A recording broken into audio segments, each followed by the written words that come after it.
Say Garza, 865-540-8300, 865-540-8300, and GarzaLaw.com. As summer selling season heats up, here are 3 home features buyers are loving. Borrow a few or all of these to potentially up the appeal and value of your home. Number 1, get back to basics. Never underestimate the power of a nice walkway, quality mulch, some flowering shrubs, and a couple of nice planters. Number 2, embrace a new neutral. While beige and white are classic, new neutrals are trending. Opt for soft grays, or you can even try a neutral blue. Number 3, open space is all the rage. Homebuyers are still on the hunt for open concept floor plans. Even if your rooms are enclosed, mirrors and ample natural light can help open up your space. Whether you're looking to buy, sell, or invest in real estate, you need a professional that will be by your side every step of the way. Call me, Jennifer Morris, with Keller Williams Realty at 865-694-5904 or email me at jennifermorris865@gmail.com. You're listening to the Swain Event. And you know this, man.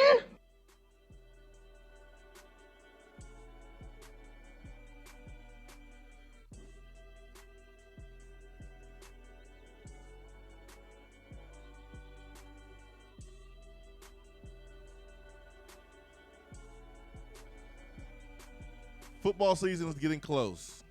Why do we know that? The trash talk. The trash talk. It is increasing by the day between fan bases, between our own fan base. We're weird sometimes. Like college football fans, we're weird. Like, we really are. There's folks excited about football. There's other folks that are like, why are you excited about football? Because I like football. Yeah, I mean, folks love Tennessee. And Tennessee has not been great over the last 7, 8, 9, 10 years, whatever. And, yes, you have gotten yourself excited about Tennessee football. And for some reason, you think that Tennessee's going to win every single game, every season sometimes. And you get yourself let down. But I think if you have reasonable expectations, you don't fall off this cliff emotionally where you're like, oh, my gosh, I'm not going to be excited about football anymore. Tennessee football is the death of me. Reasonable expectations, and you'll be fine. You'll be just fine. Sorry, Tennessee's not winning every game on the schedule. They should win 8 games. They should. You said that yesterday. Are you saying 8 games in the regular season, or you're fine just 8 ways, any way possible, including a bowl win? Man, I'm not really being specific about it. I'm just saying 8, and that's 8 in the regular season. Or if it's 8 with the bowl win, then it's 8. The reason I asked that is because there are some people that expect 8 wins in the regular season, and I do think that those are unfair expectations. To expect 8 wins with the current state of the offensive line and potential defensive line, I believe that 8 wins in year 2, coming off the previous 2 seasons in the SEC, is asking a bit too much, and that is setting yourself up for heartbreak. Let me ask you this. When you say that expecting 8 wins in the regular season may be a little bit too much, what is our reaction if we don't achieve that? Is our reaction like, oh, somebody got to go, we got to fire folks? Or is it like, hey, man, I'm just disappointed, but I understand? I think the reaction is very, very important when we talk about what's fair and what's unfair. Because I think 8 regular season wins, expecting that is very fair. I think it's fair. I don't, just because I don't think I think it'll be very hard for this particular football team to achieve 8 wins. So I don't want to place that expectation on Jeremy Pruitt. So that way, if they don't reach that mark, then we're not sitting here raking Jeremy Pruitt over the coals. Not saying you or I necessarily will. I think 8 wins is possible.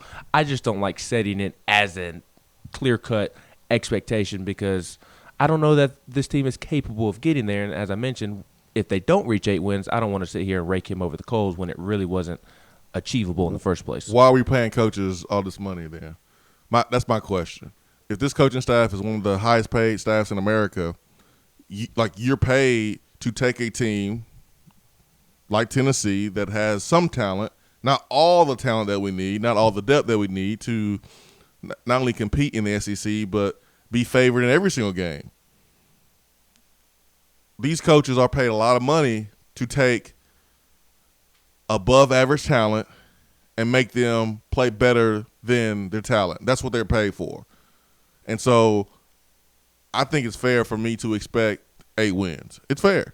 I look at the schedule, and I see Florida, I see Georgia, I see Alabama, I see Missouri as your toughest games.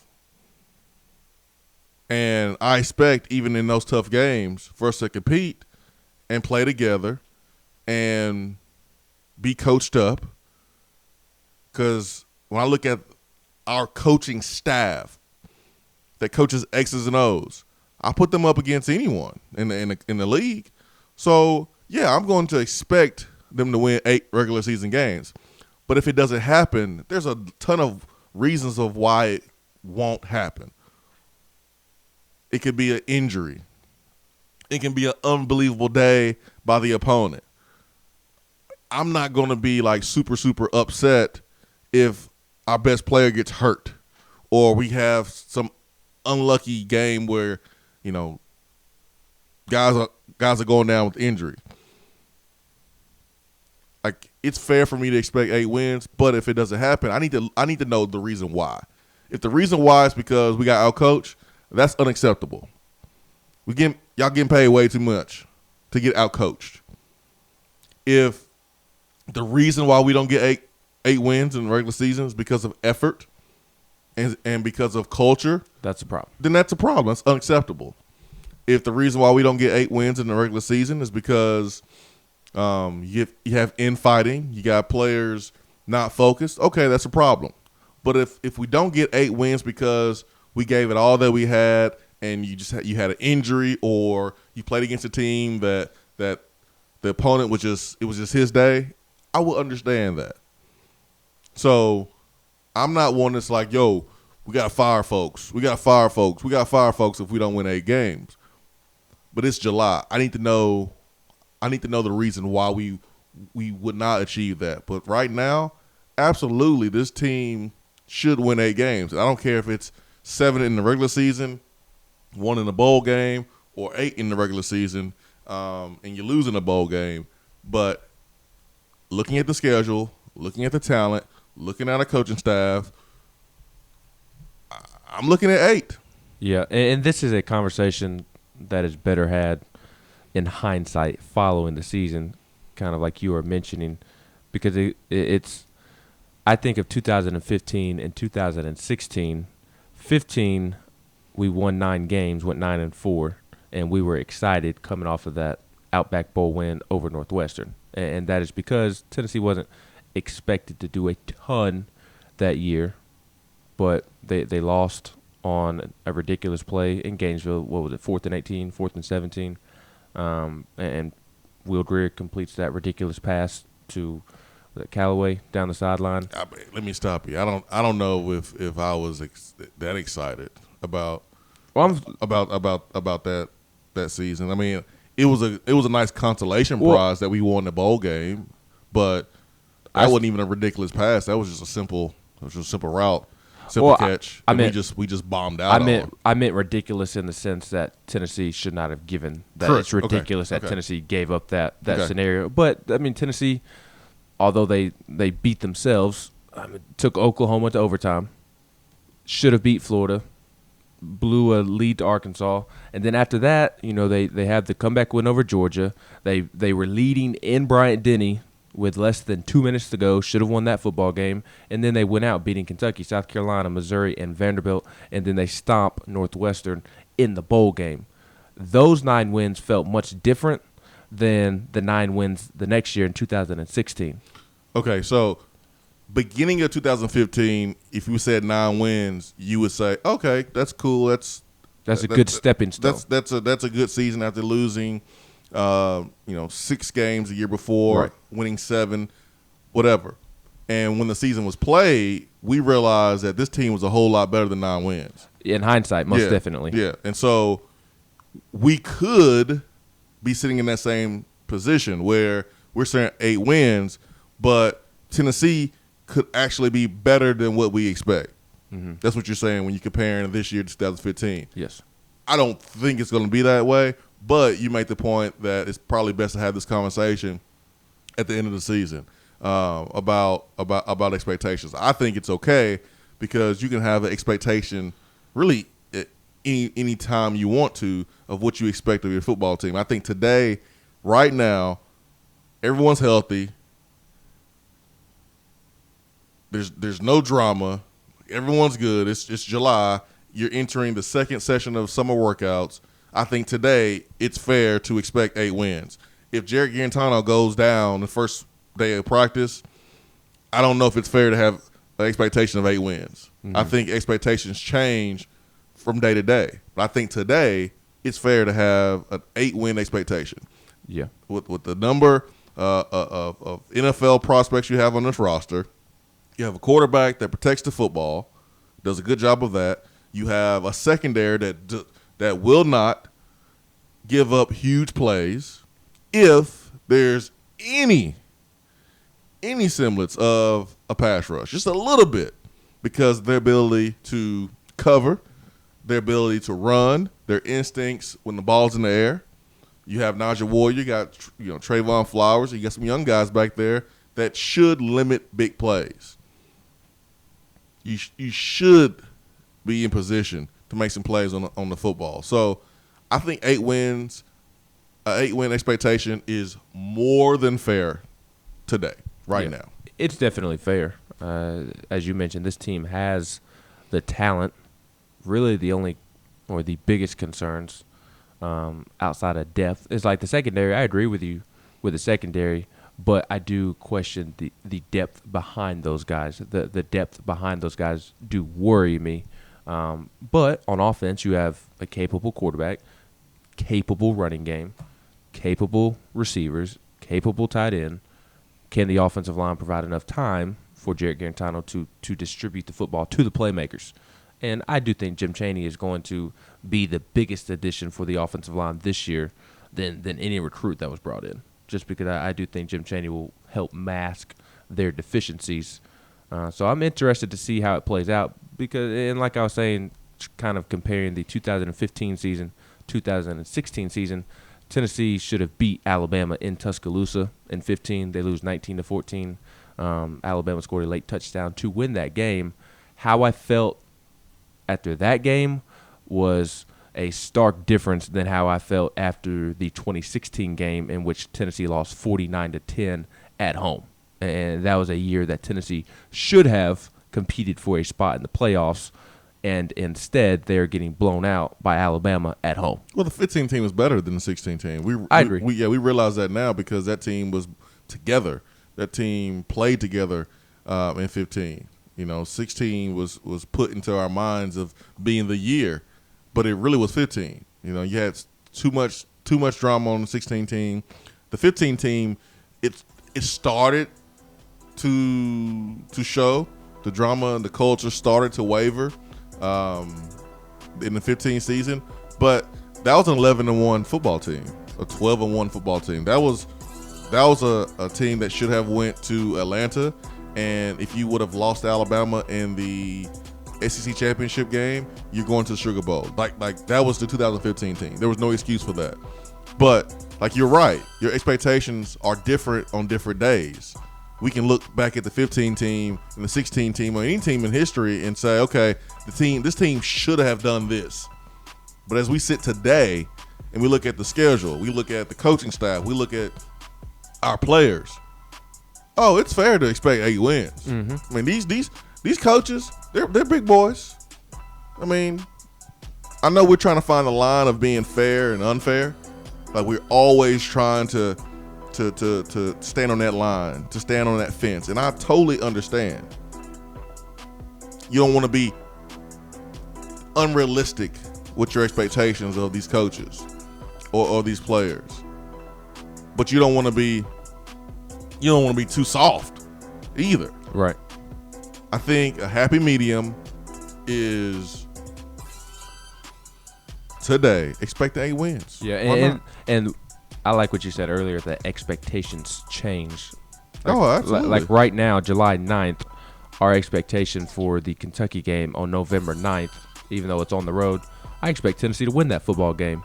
But hey, if Tennessee comes out and stinks up, the playing field in September and October, my expectations for that game is going to be different the day of that Kentucky game than it is today. Potentially. Fans have expectations, and players, coaches, members inside of that building have a different set of expectations.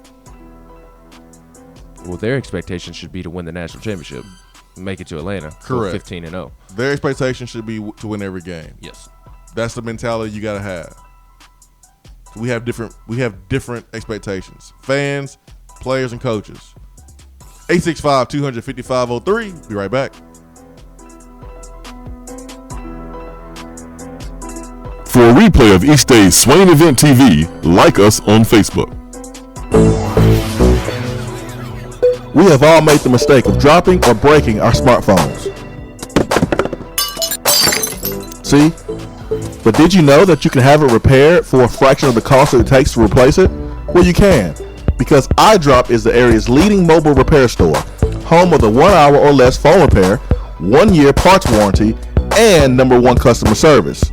Broken screens, cracked cameras, charging ports, batteries, you break it, we'll fix it.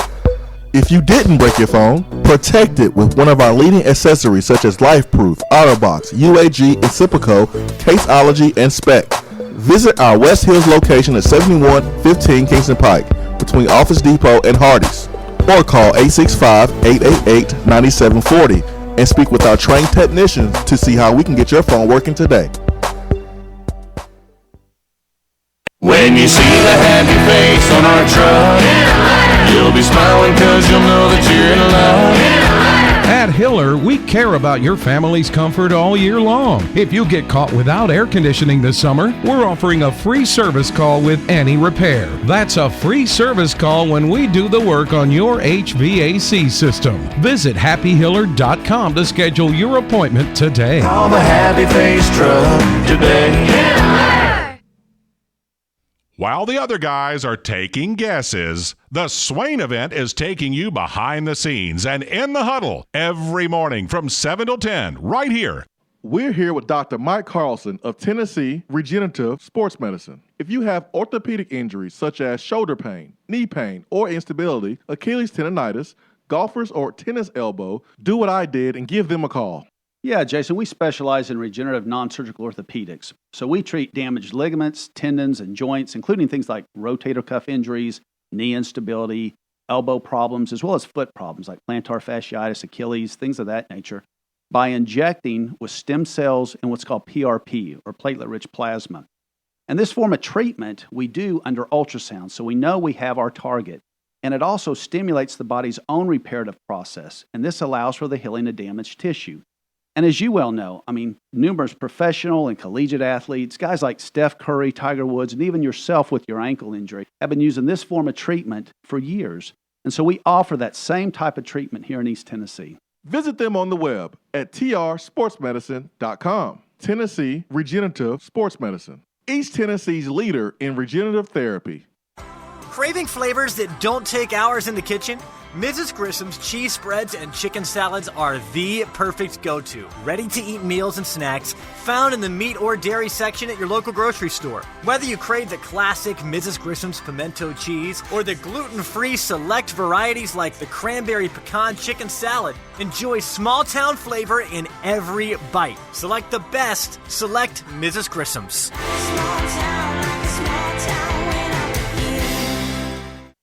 I'm Vince Moore, wide receiver, VFL 1991, and you're listening to the Swain Event.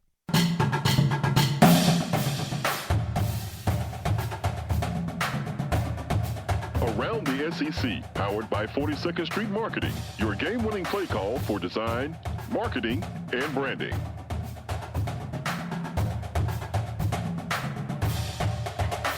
All right, we got Around the SEC this morning.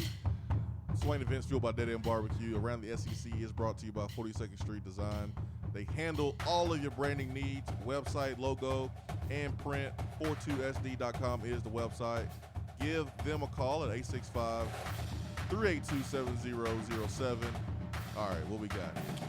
We have a note involving Tennessee basketball and a note that will pertain to our discussion about expectations for this season. We'll start with basketball, and that is the news that dropped last night from Jaden Springer, a 5-star shooting guard from North Carolina who is playing at IMG Academy.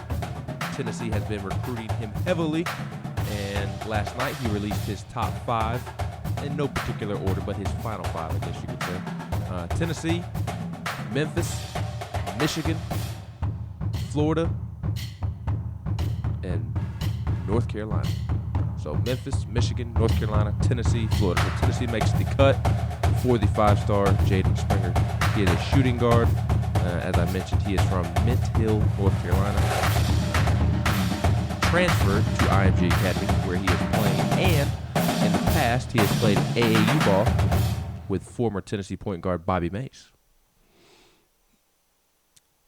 Michigan and Memphis will be a problem for all the blue blood programs that have Hall of Fame caliber head coaches, Coach K, Roy Williams, Bill Self, because what you have in Michigan, you have a former NBA player who was a legend at Michigan, who's a minority. You have the same thing at Memphis. And you can believe what you want to believe. You can feel how you want to feel. But recruiting is about being able to relate and about being comfortable. And Michigan's going to be able to do that with Juwan Howard. Penny's going to be able to do that at Memphis. But I know Rick Barnes has worked on Jaden Springer for a very long time, feels good about him. But Penny and Juwan Howard entering the equation will make it difficult. I don't know how long North Carolina has loved Jaden Springer, but they offered him within the last couple of months. Yeah, so it wasn't like Tennessee's offered him before North Carolina. Now North Carolina's in the picture. You look at Kobe White being a first-round pick. You look at North Carolina each and every year. I mean, they have first-round picks. And so does that change how Jaden Springer feels? Jaden Springer understands and knows that Rick Barnes is a developer of talent. He's a developer of character. We'll see what happens, man. It's gonna be a fun recruitment of Jaden Springer because he's a good kid, like he really is, and he is smooth. Yes, he is so smooth, shooting guard position. Yes, number 11 player in the country, bona fide 5-star. I mentioned he's played with Bobby Mays' AAU team. He's taken an official visit to Tennessee and has been on campus multiple times for unofficial visits. And he also trains with Bobby Mays in Knoxville from time to time. So hopefully Tennessee can reel that one in. It would be a big get, and hopefully sets up for a huge recruiting class. You already have Corey Walker, who is 4-star, 5-star, depending on which ranking you look at. And then Keon Johnson, the 4-star shooting guard from the Webb School in Bell Buckle, Tennessee. He is announcing on August 6th between Tennessee, Virginia, and Ohio State. So you already have Corey Walker. If you can land Keon Johnson, you get Jaden Springer, and then you can go out and get a guy like Matthew Morrell or P.J. Hall or the young man from Chattanooga whose name I cannot pronounce, who is the same school, Hamilton Heights Christian Academy in Chattanooga, the same school as Uroš Plavšič. He's a Russian prospect, blew up late in the winter. How about we say Samson Rozintsev. Yeah, 6'7", 210, small forward. I need Tom Koyak to drop a video of how to pronounce that one. But it should be a big recruiting class for Tennessee on the football field. Football note that pertains to our conversation about expectations for this season. Mm-hmm. Phil Steele released a list of the SEC's most experienced teams. LSU is the most experienced team in the conference this year, number 19 nationally. Tennessee is number 2 in experience in the SEC, number 21 nationally. And then just rounding out the top 5, South Carolina, 3rd most experience, and then Georgia, and then Florida. And then just to give you, I'll give you the bottom 3 teams, bottom 4 teams, because Kentucky is number 11. Tennessee plays Kentucky, so they have the 11th most experience. Ole Miss, 12, Vanderbilt, 13, Arkansas, 14. So Tennessee, 2nd most experience in the conference, 21st most experience nationally. I wonder if Phil Steele came to that conclusion based on the number of juniors and seniors on the team or the number of juniors and seniors that will more than likely play. I would imagine it's either by juniors and seniors or maybe it's by returning production. I saw a stat yesterday. I will pull it up. It was from Tennessee Stat and Info Twitter. They tweet out cool little Tennessee stats here and there. I will find it, but it was talking about the returning production at the running back position and at receiver. Tennessee is set to return 98% of its receiving yards and 86% of its rushing yards from last season's team. So either he breaks it down in that way or it's, as you mentioned, just by juniors and seniors. Yeah. I mean, I think Tennessee is experienced, which is why I feel like it's fair to expect eight wins. Now, good buddy on Twitter, Donovan, hit me up, and his question was, let me pull it up right quick. His question was, why am I considering Missouri a tougher game than South Carolina? And my answer is, do you remember that score of last year's game? You remember that score? Ben, do you remember that score? Yes. You know how many points Missouri scored? A lot. Do you remember the feeling of hopelessness watching that game? Of the 50-17 beatdown? Yes, I do. Yeah. You do realize Missouri hates Tennessee more than South Carolina hates Tennessee. You do realize that, right? At the current moment, yes. Yeah. Like South Carolina and Tennessee, they played every year in the SEC, especially since South Carolina's been in the SEC East. I mean, since these two teams have been in the same division, they've played way more than Tennessee and Missouri. And we do know Will Muschamp does not like Tennessee and its fans. No, he does not. But right now, Barry Odom dislikes Tennessee more than Will Muschamp. And it's not even close. I think you're being nice when you say that. Barry Odom hates Tennessee right now. Hates Tennessee. Yes. And all along, they wanted to drop 50 points on Tennessee. Well, I guess we should state the reason as to why. And that was even before. That was before he accused Tennessee of recruiting some of his players and telling them to transfer. Remember, NCAA came down hard on Missouri, giving any player there an opportunity to transfer without sitting out. So, of course, teams were communicating with Missouri. Tennessee was one of those teams, according to Missouri. And Barry Odom was public in his opinions about what he thought about that. And Drew Lock was as well. And so there is a level of hate towards Tennessee from Missouri. I don't think Tennessee fans understand it. Like, I think Tennessee coaches know it, but I don't think we understand. There's a level of hate. Last year you had Derek Dooley, and, of course, they want to drop 50 points for him. But now you have this on top of that. There's a sense of urgency for them to beat us down. Now, I think Missouri will be a better football team than South Carolina this year. South Carolina, they lost Deebo Samuel, and Deebo really didn't do that much against us. He made some plays here and there, but he didn't beat us. The running back beat us. Our inability to protect our gaps in the running game beat us. Us not being able to handle the up-tempo offense on defense beat us. Deebo Samuel didn't beat us, but he's not there. South Carolina and Tennessee we've played close the last 4 or 5 years, it seems like. Even when Jadeveon Clowney was there and they were ranked 11th in the country and had their best season in program history, we still played them close.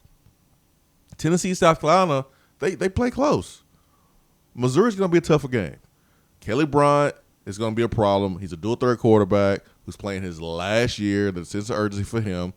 Missouri has an NFL tight end, and Albert O. I'm not going to try to say his last name, but he's an NFL tight end that could have went this year and been a top 5 tight ends off the board, but he decided to stay. Phil still ranked him as his first-team All-American tight end.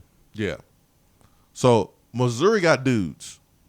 They got dudes, and they have a really favorable schedule. So they should be healthy unless they have some freak injuries, where some non-contact injuries like ACLs or something like that. But they're not going to play a grueling schedule like South Carolina's going to play. South Carolina plays Alabama and they play Clemson in the same season. So Missouri's going to be a tougher game for Tennessee than South Carolina. And Missouri will be fresh at the end of the season as well, because as you mentioned, their schedule is not strong at all. They play Wyoming, a West Virginia team that has a new coach and essentially a new roster. South Carolina at home, Southeast Missouri, Troy, Ole Miss at home, at Vanderbilt, at Kentucky, and then it does pick up after their bye week in the month of November. They go at Georgia, home against Florida, home against Tennessee. Yeah. Missouri is the person that you thought you wasn't necessarily cool with, but you didn't think that person hated you until that one moment where he punches you in the chest. And you're like, whoa, wait a minute. Where's this come from? No, man, I hate you. You didn't know? No, I didn't, man. I just thought that we were okay. I didn't think you didn't like me. That's Missouri. And we don't understand how much Missouri hates us. How much Barry Odom wants to dominate Jeremy Pruitt. That's what he wants. He is not a Jeremy Pruitt fan. And I don't think our fan base truly understands that. I'm telling you. There's a level of hate that the Missouri program has for Tennessee. So I think that game will be tougher. And on top of the hatred, they are a good football team this year. They'll be good. They'll be 7-1 or 8-0 going into November. They should be. But that's also not to say that South Carolina won't be a tough game. South Carolina is going to be a good football team by South Carolina standards this year. It'll be a tough game for Tennessee. But as I know you agree, obviously, Missouri's a tougher game on the road. Missouri should be a better football team. Yes. They should be a better football team. But every game in the SEC is going to be tough. Yes. But Missouri should be a better football team. Ooh, Kobe White. 865-255-03, B-Dry Waterproofing Hotline. Be right back.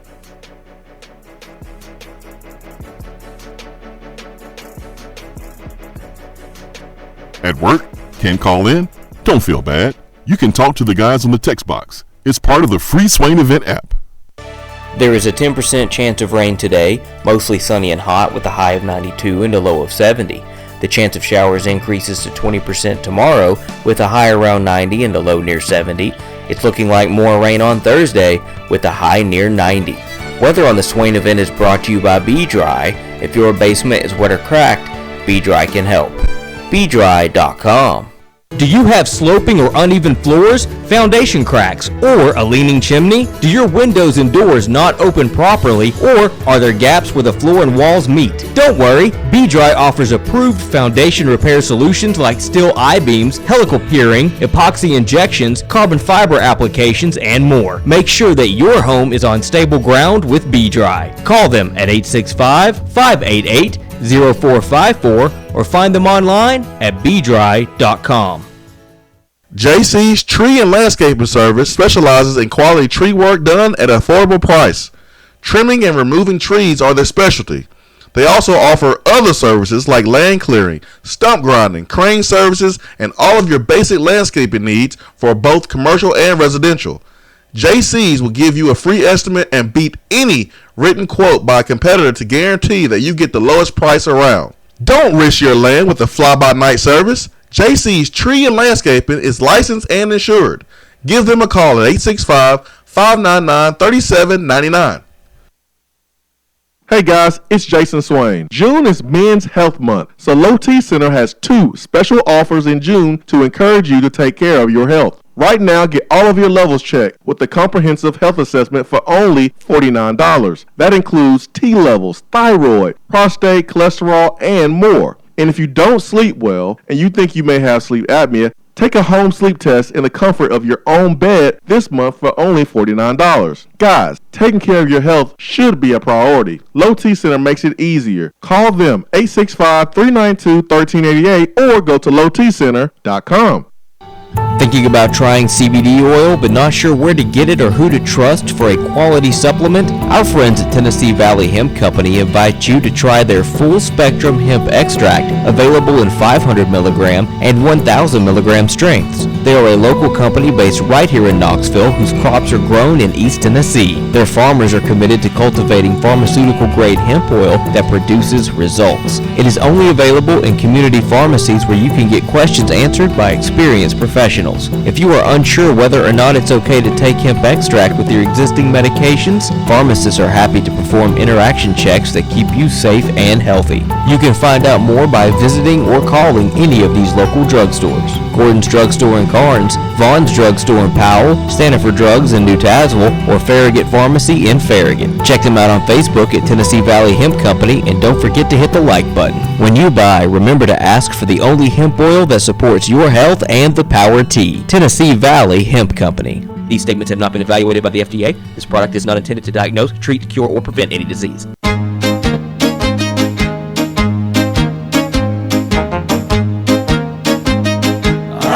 Goes your car insurance. Nobody likes surprises, so switch to Erie Rate Lock. Get a great rate that stays that way even after an accident, ticket, or inflation. In fact, it's locked until you change a car, driver, or your address. Your Erie agent in Knoxville is InsureFit RM. Get a quote at 865-684-4900. That's 865-684-4900. Erie Rate Lock does not guarantee continued insurance coverage and is not available in all states. I just wanted to come by and congratulate you on the great work you've been doing. I like your style. You remind me of a young me. Failure is not an option. That boy's good. Always remind yourself, nobody built like you. You design yourself. Attaboy.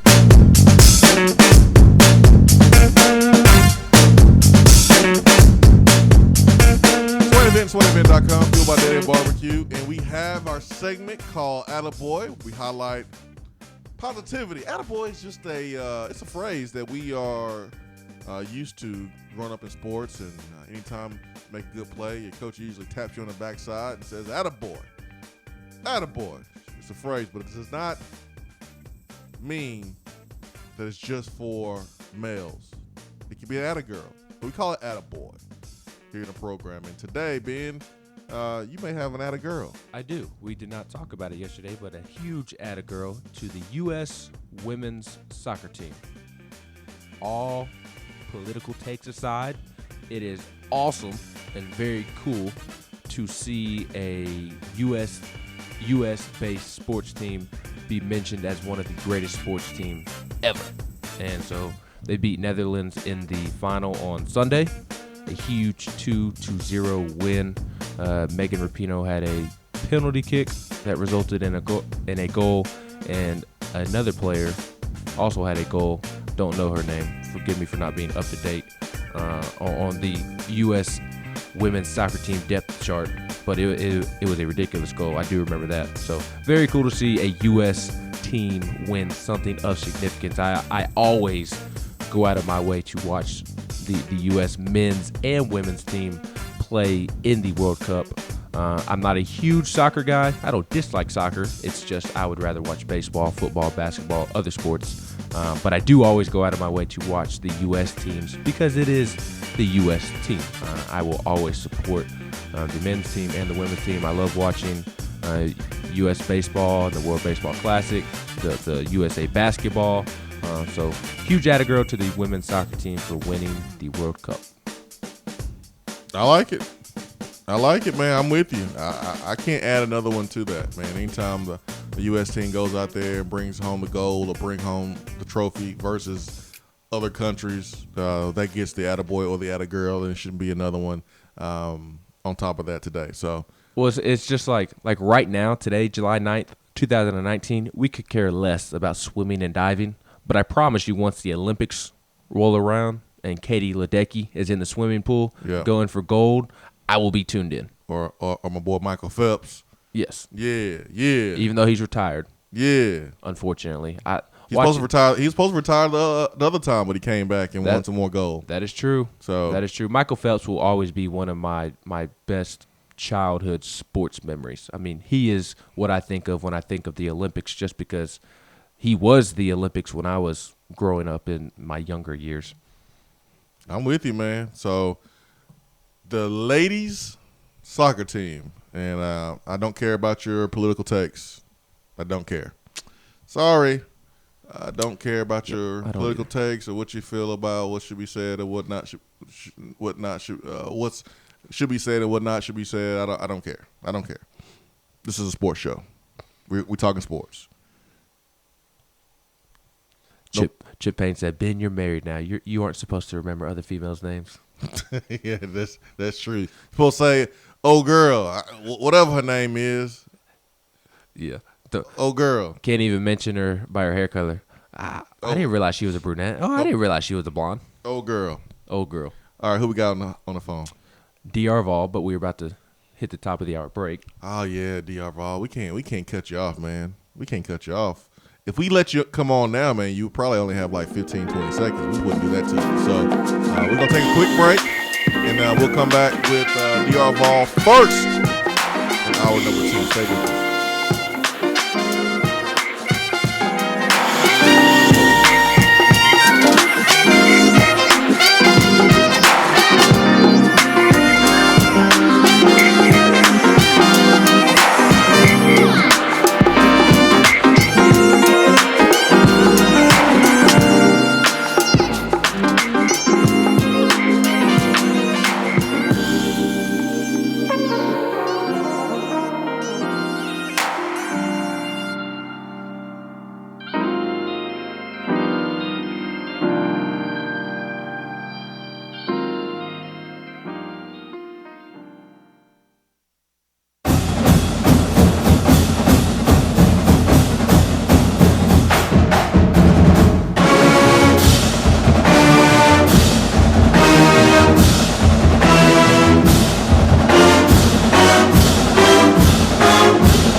Touchdown or turnover is up next on the Swain event.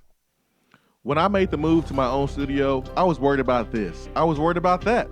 I was worried about, hey, did I get this piece of equipment? Did I get that piece of equipment? Does that sound good? Does that not sound good? One thing I didn't have to worry about, that was office furniture, because Office Furniture Outfitters met my furniture needs. With a 50,000 square foot facility, they have East Tennessee's largest selection and are the best value for new and used office furniture. Located in Knoxville, it's easy to find everything you need for your new space, including desks, file cabinets, chairs, conference tables, and more. Office Furniture Outfitters is turnkey. They came to my place, we mapped everything out that was needed, they delivered, and get this, set everything up. To learn more about what Office Furniture Outfitters can do for you, log on to OFOKnox.com. That's OFOKnox.com. In debt? In too deep? Alcoa 10 Federal Credit Union says, stop treading water and get out of the deep end. If you've got debt, make a splash and come get some cash. If Alcoa 10 Federal Credit Union can refinance your car, boat, camper, motorcycle, credit cards, personal or home loan, they'll pay you up to $500. So come take the plunge right now. Refinance your loans. Alcoa 10 Federal Credit Union will pay you. 5 convenient locations. Visit atfcu.com. Equal housing lender.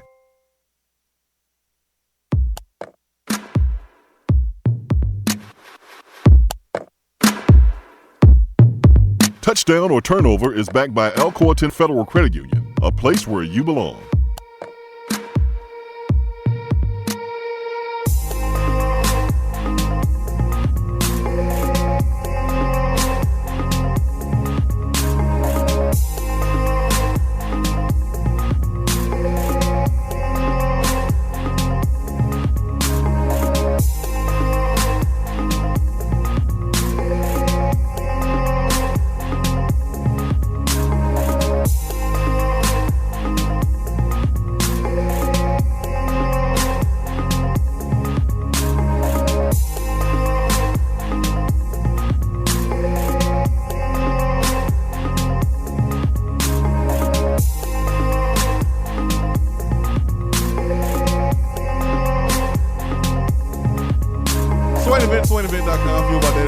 you. Let's get to our guy, D.R. Vol, on the B-Dry Waterproofing Hotline. D.R. Vol, good morning.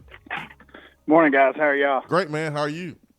I'm good. I'm still trying to get used to y'all being back on air. I always get up a little earlier to listen to y'all, and of course I was a little late, and I get on, and Andy's on, and I said, "Oh God, I'm up now."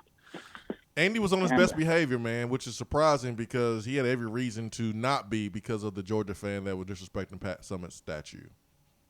Yeah, I was proud of him, especially using the baloney thing. I don't think I agree with his take on the church thing, but other than that, I was proud of Andy. But, yeah, we just let that one slide. We weren't going to even touch that.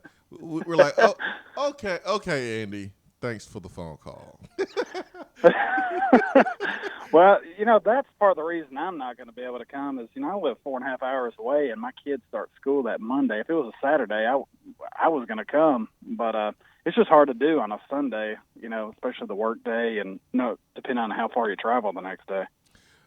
I think what Tennessee has done is they have put a lot of pressure on themselves to win, because when you kind of disconnect from the fan base in the ways that we have like witnessed over the last 6 to 8 months, you can look at the decision to move Fan Day from Orange and White Weekend to fall camp. You can look at taking away the Big Orange Caravan. Whether you want to admit it or not, you have took a step back from the fan base. So now you better go out there and win. Like, you better go do that. Now, I understand you're saving some money here with the Big Orange Caravan. You maybe are saving some time. Maybe you want to actually make it a football game, which I totally understand. But all you've done is just put more pressure on bottom line results. So you gotta produce now. You gotta produce bottom line results because you have taken away that personal touch that was there with Tennessee fans and administration and coaches. Yeah, I agree. And Swain, you said something that really made me think since you said it. If we go 8-4 this year, how did we get there? And I agree with that. What happens with injuries and coaching? Because if it's injuries, I can live with it a little. Of course, there's always going to be that woulda, coulda, shoulda. Yeah. But if it's coaching, I'm just going to, I don't know, I may go full meltdown. I can't handle another year of being undercoached. Yeah, I mean, there's no reason why we should lose games because of coaching. I mean, you'll lose games because coaches can't turn 2-star talent to 3-star talent, or 3-star talent to 4. I mean, there's going to be games where you're just outmatched. That's not coaching to me. But when you make a apparent coaching fault and it costs you the game, I'm sorry, that's not acceptable when you're getting paid as much money as our coaches are getting paid. No, not at all. Of course, that being said, I don't care if we trot out. I don't even know if he's on the team anymore, but I don't care if we trot out Zach Jancic. We better beat Vanderbilt this year. I'm with you. No, I'm with you. So there's no excuse, man. I mean, you got 5 NFL caliber guys that should and could be drafted. You have, according to Phil Steele, the second most experienced team in the conference. You have a quarterback that takes care of the football, who is an NFL caliber quarterback himself. I'm sorry, like you should expect to win 8 games, and we understand that Florida's going to be tough. We understand that Georgia's going to be tough, Alabama's going to be tough, and Missouri's going to be tough. But we expect you to compete your butt off in those games, and expect to win, and fight like hell. And then we expect wins with the other games. I mean, we just do. And I think the coaches expect those wins too. This is not a Butch Jones staff. Like they expect 8 wins or probably more. No, they do. They're not trying to say, oh, we're gonna build this thing in 7 years. No, they don't want to do that. So we don't have to baby them. They are big boys. Remember, a lot of these guys coach under Nick Saban. They don't care about your opinion anyways. They're football coaches. So it's fair to hold them to a standard this year of 8 games. And if they have serious injuries, okay, then we'll understand. Why? Because we're smart football fans. We understand that injuries play a part in it. And if your top guys are hurt, it's hard to compete. We're smart. We'll be able to understand that. But if everyone's healthy and there's no dysfunction. Which again, that's up to the coaches for creating that culture. We should win 8 games. I mean, I don't see why that's crazy to think about. People are like, oh my gosh, Swain, why are you so confident? And, man, that's a lot. Have you seen the schedule? Have you seen the talent? I mean, why not? Why not? Yeah, I agree, and that's why I'm going to be rolling up watching them play BYU. I fully expect to kick their teeth in and keep rolling through the season. Yeah, I mean, hey, DR Vaughn, thanks for the phone call. We can win by 1 point, and we can play bad, and you can be upset. That's fine, whatever. We'll have correctable film. All I know is we should be on the winning side of that game. I don't care if it's by 1 point or 21 points or 41 points. Tennessee should have more points than BYU. They should. They should. But see, where I differ from folks is, yes, Mississippi State isn't the West team that Tennessee has been playing the last couple of years, but I'm not confident on July 9th sitting here chalking that up as a W as we are like the BYU game. Like BYU, I'm confident chalking that one up as a W. Tennessee has better athletes. You mentioned that yesterday. Better coaches, and more experience, quite frankly. Better quarterback. Tennessee should win that football game, and it's at home. I'm not as confident saying that about the Mississippi State game and the South Carolina game as others are. And I do think Tennessee will beat Kentucky, but they are going to be experienced. Not at the top of the league, but they do have veterans on defense that will help ease the loss of Jordan Allen. They're not, or Josh Allen. They're not going to replace Josh Allen, but they do have Cash Daniels and several defensive linemen and linebackers and members in the secondary that are good football players. So again, I think Tennessee wins that football game, but I'm not going to chalk it up a W like I am the BYU game. I'm not as confident as saying Tennessee should win 8 games. And it also goes back to what I brought up, what I wanted to bring up with the experience talk that we had during around the SEC with Phil Steele saying that Tennessee had the second most experience returning in the SEC. Nacho also said it on the text box. Lots of experience on a bad offense doesn't go a long way with me. That's what Nacho said. I agree in the sense of just because you have the second most experience returning in the league doesn't mean that it's good experience returning. That's true. But experience is important. It is. Jerome Carvin plays a true freshman, and half of the season he was swimming. I was a guy that played as a true freshman.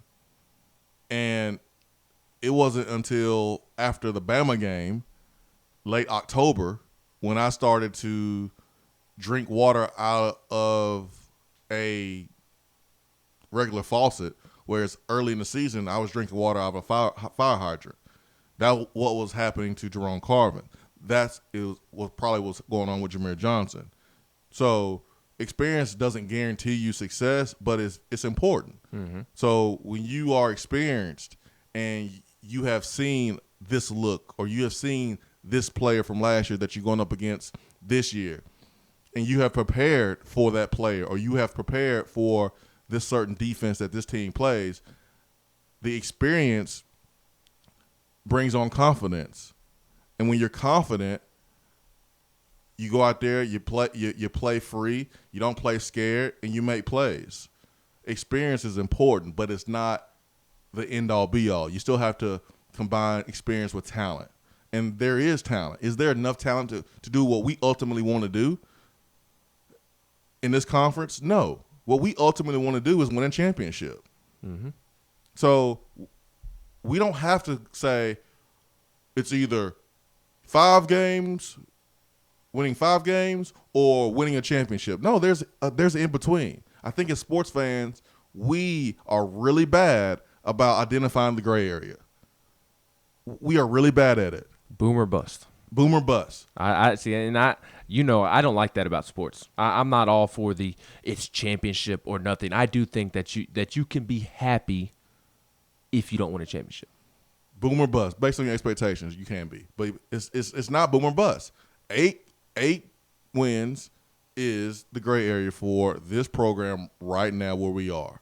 And that's okay. When Tennessee recruits more, when they develop a little bit more, when they have a roster full of NFL talent with experience and depth, now we're talking about competing for a national championship and competing for the SEC. But we're not there yet.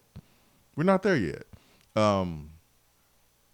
But experiences is not everything, but it's very important. It does mean something. It's just hard for me to completely buy into it, just because this is the same experience that had the worst program or the worst year in program history in 2017, and then also turned around and had a miserable season last year, or miserable end to the season last year, and it's the same experience that has lost to Vanderbilt 3 times in a row. Yeah, and some of the in 2013, 2014, we played a bunch of freshmen, and guess what happened to them? They got exposed. Mm-hmm. They took their lumps, and then those same freshmen became sophomores and became juniors and became seniors, and they play a lot better. So they're gonna grow. They're gonna get better. They're gonna develop. So just because someone got ate up as a true freshman, or he got ate up as a sophomore, or he had a bad year as a junior, does not mean that he can't come back and be better the next year. Like, these guys are training each and every day. They're running each and every day. They're watching film each and every day. They're going to get better. They're going to get better. And I think we got PTSD, man. It's a fan base. That's what we got. Like, I understand. Like, there's been so much negativity. There's been so much drama that it's hard to picture yourself winning. Like, there's this self-sabotaging that's going on right now for Tennessee fans. We're self-sabotaging ourselves. But if you just look, you just take off the orange off of the team, and you said, okay, here's Team A that has 5-6 NFL prospects, and you look at this schedule, and you look at the team they're playing, you look at personnel, and you take away the fact they're Tennessee, you would probably have them favored in 9 or 12 games like ESPN did. You would probably have them favored. If not 9, definitely 8. Take away Missouri. Like, you probably have them favored in the same amount of games when you look at the teams on paper. But it's Tennessee, and you let your emotions get involved. You go, well, it's Tennessee. We probably gonna find a way to mess it up. See, I think the reverse of what you were saying. I don't disagree with you. I see from people the reverse of what you were saying. I see people seeing the power T on the side of the helmet, seeing the word Tennessee going up against South Carolina, going up against Kentucky, going up against Mississippi State, going up against Vanderbilt, and because of the power T, because of the brand name Tennessee, they automatically chalk those up as W's, and they're taken away. They are assuming that Tennessee will lose to Florida, Georgia, Alabama. They are somewhat conceding the Missouri game because Missouri is expected to be good this year, but because of that power T, but because of the brand name, the other games, they are just chalking it up as W's. And me, I'm just trying to be realistic with this particular Tennessee football team. This Tennessee football team is nowhere near the Tennessee football teams you played on, the teams of the 90s, the 80s, and so on and so forth. So I'm just trying to separate the brand name from this individual football team because they are two totally different things. Best way to do it, Swain event.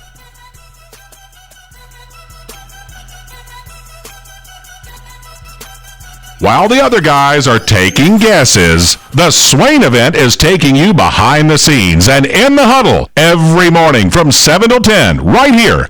We're here with Dr. Mike Carlson of Tennessee Regenerative Sports Medicine. If you have orthopedic injuries such as shoulder pain, knee pain, or instability, Achilles tendonitis, golfers, or tennis elbow, do what I did and give them a call. Yeah, Jason, we specialize in regenerative non-surgical orthopedics. So we treat damaged ligaments, tendons, and joints, including things like rotator cuff injuries, knee instability, elbow problems, as well as foot problems like plantar fasciitis, Achilles, things of that nature, by injecting with stem cells and what's called PRP, or platelet-rich plasma. And this form of treatment we do under ultrasound, so we know we have our target. And it also stimulates the body's own reparative process, and this allows for the healing of damaged tissue. And as you well know, I mean, numerous professional and collegiate athletes, guys like Steph Curry, Tiger Woods, and even yourself with your ankle injury, have been using this form of treatment for years. And so we offer that same type of treatment here in East Tennessee. Visit them on the web at trsportsmedicine.com. Tennessee Regenerative Sports Medicine, East Tennessee's leader in regenerative therapy. Hey y'all, check it out. Top 100 barbecue restaurant Dead End Barbecue has a brand new special right now that you don't want to miss. It's their delicious sausage and cheese plate in a just right for one size, only $6 from 2 to 6 p.m. We're talking sliced smoked sausage or smoked bologna with pita rounds, smoked cheese, beer mustard, and basting sauce. Whew, that's some good eating. Dead End Barbecue. The barbecue search is over. We have all made the mistake of dropping or breaking our smartphones. See? But did you know that you can have it repaired for a fraction of the cost that it takes to replace it? Well, you can, because iDrop is the area's leading mobile repair store, home of the 1 hour or less phone repair, 1 year parts warranty, and #1 customer service. Broken screens, cracked cameras, charging ports, batteries, you break it, we'll fix it. If you didn't break your phone, protect it with one of our leading accessories such as LifeProof, OtterBox, UAG, Incipico, Caseology, and Spec. Visit our West Hills location at 7115 Kingston Pike between Office Depot and Hardee's, or call 865-888-9740 and speak with our trained technicians to see how we can get your phone working today. As summer selling season heats up, here are 3 home features buyers are loving. Borrow a few or all of these to potentially up the appeal and value of your home. Number 1, get back to basics. Never underestimate the power of a nice walkway, quality mulch, some flowering shrubs, and a couple of nice planters. Number 2, embrace a new neutral. While beige and white are classic, new neutrals are trending. Opt for soft grays, or you can even try a neutral blue. Number 3, open space is all the rage. Homebuyers are still on the hunt for open concept floor plans. Even if your rooms are enclosed, mirrors and ample natural light can help open up your space. Whether you're looking to buy, sell, or invest in real estate, you need a professional that will be by your side every step of the way. Call me, Jennifer Morris with Keller Williams Realty at 865-694-5904 or email me at jennifermorris865@gmail.com. When you see the happy face on our truck, you'll be smiling cause you'll know that you're in love. At Hiller, we care about your family's comfort all year long. If you get caught without air conditioning this summer, we're offering a free service call with any repair. That's a free service call when we do the work on your HVAC system. Visit happyhiller.com to schedule your appointment today. Call the Happy Face Truck today. If you aren't following the Swain event on Twitter, then are you even on Twitter? Hit that follow button. It's the right thing to do.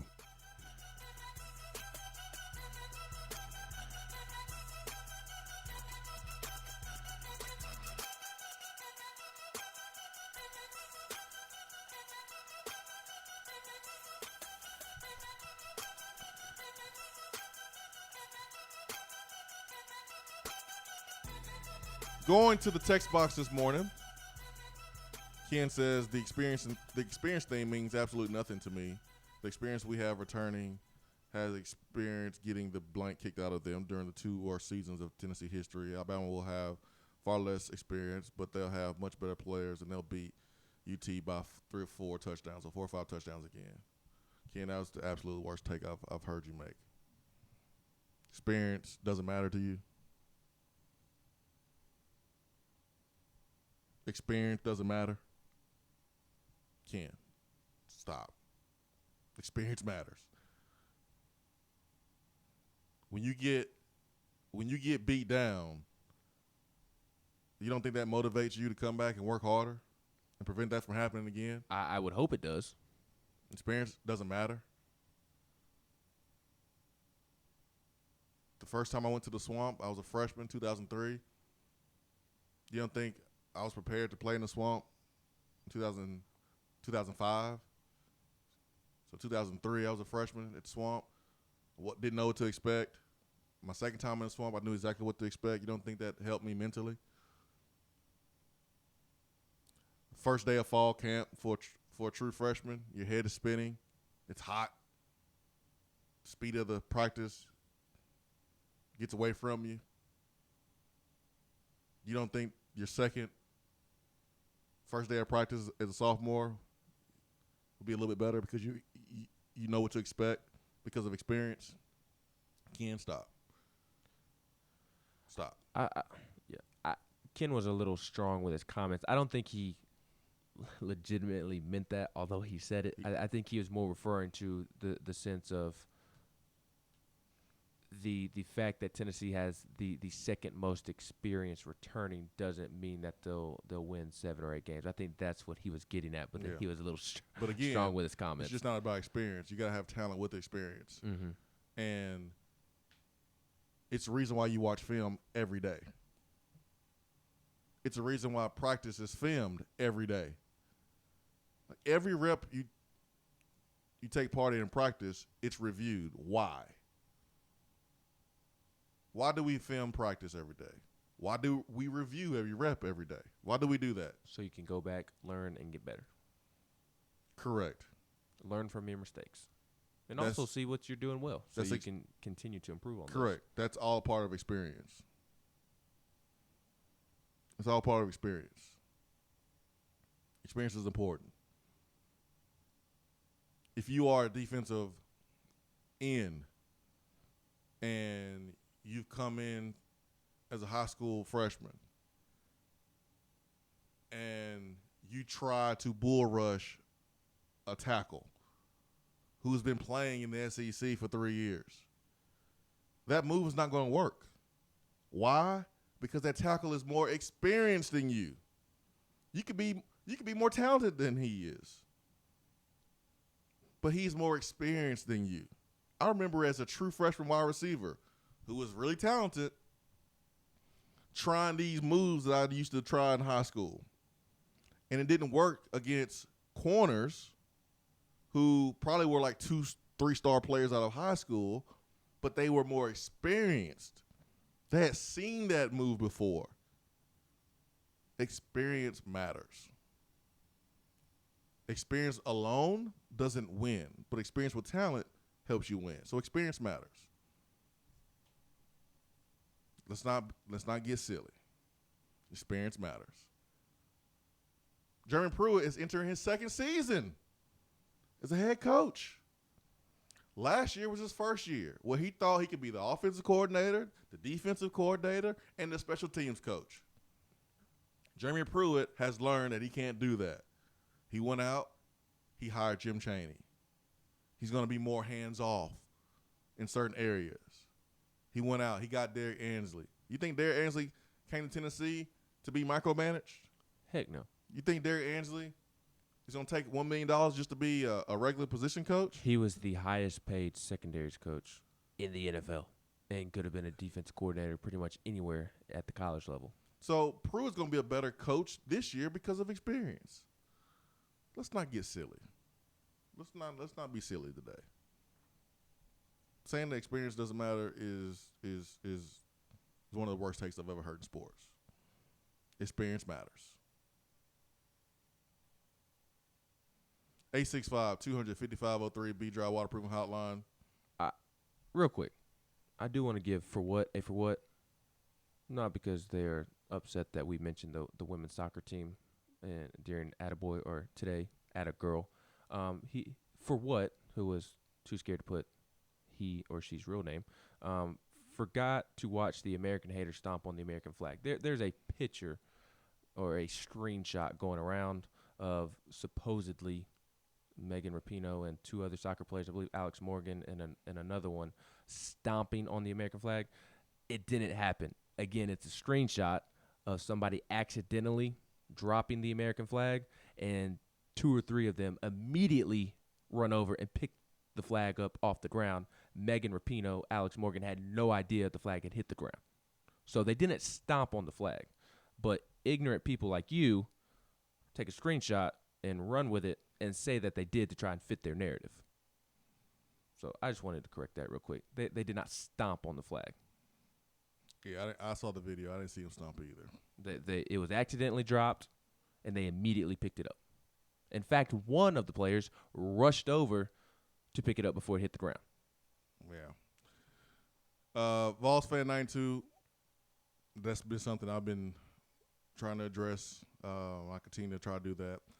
Nacho says, I work with a guy that had 30 years of experience cooking, but 30 years doing it the wrong way doesn't help anything. Okay. You're right. Are you agreeing with Ken? Sounds like it. Nacho, are you agreeing with Ken when you say that experience doesn't mean anything? I think Nacho's more saying that all experience isn't good experience. And I agree. But this is not cooking French fries. This is playing in the SEC. If you do something the wrong way over and over and over, you're either not playing, you've been replaced, or you're not coaching, you've been fired. Players improve.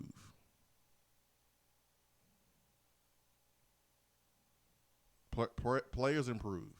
They improve. They grow. They emotionally improve.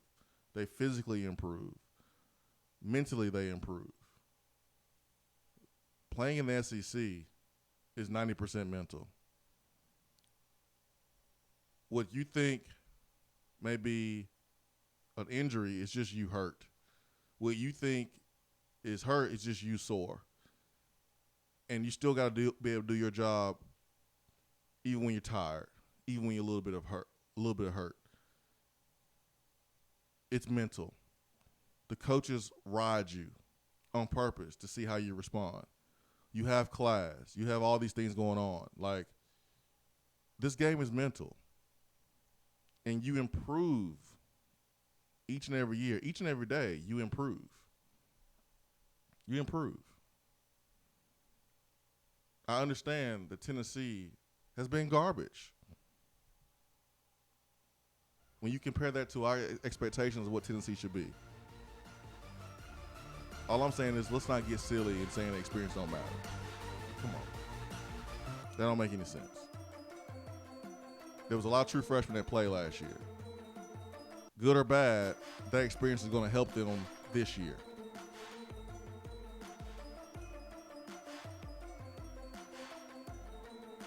The more reps you take, the better you're going to be as a player. The more reps you coach, the better you're going to be coached as a player. And this is not fast food where you can be a bad cook for 30 years. This is SEC football, where if you're bad long enough, you're going to get replaced. That's just the way it works.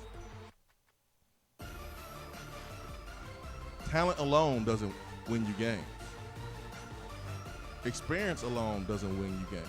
But you got to have a combination of both, along with really good coaching. We understand that. We understand that. Me saying I expect Tennessee to win 8 games doesn't mean I'm guaranteeing Tennessee to win 8 games. That doesn't mean I'm predicting Tennessee to win 8 games, or that's what they're going to do. No, I expect them to win 8 games. I expect them to do that. And if they don't achieve that, I'm going to be disappointed. That doesn't mean that I'm putting my money up and saying they're going to win 8 games. No, I just expect them to do that. They may not do it, but I'll be disappointed, and that's fine. Like, I'm okay with being disappointed. That doesn't mean I'm calling out the coaching staff or I want them to be fired. But I just expect them to win 8 games somehow in the regular season or with the win in the bowl game. I just expect them to do that based on our coaching staff, the team that we have, and the schedule. They may only win 7. But guess what I'm going to be? I'm going to be disappointed if everyone's healthy. 865-255-03 B-Dry Waterproofing Hotline.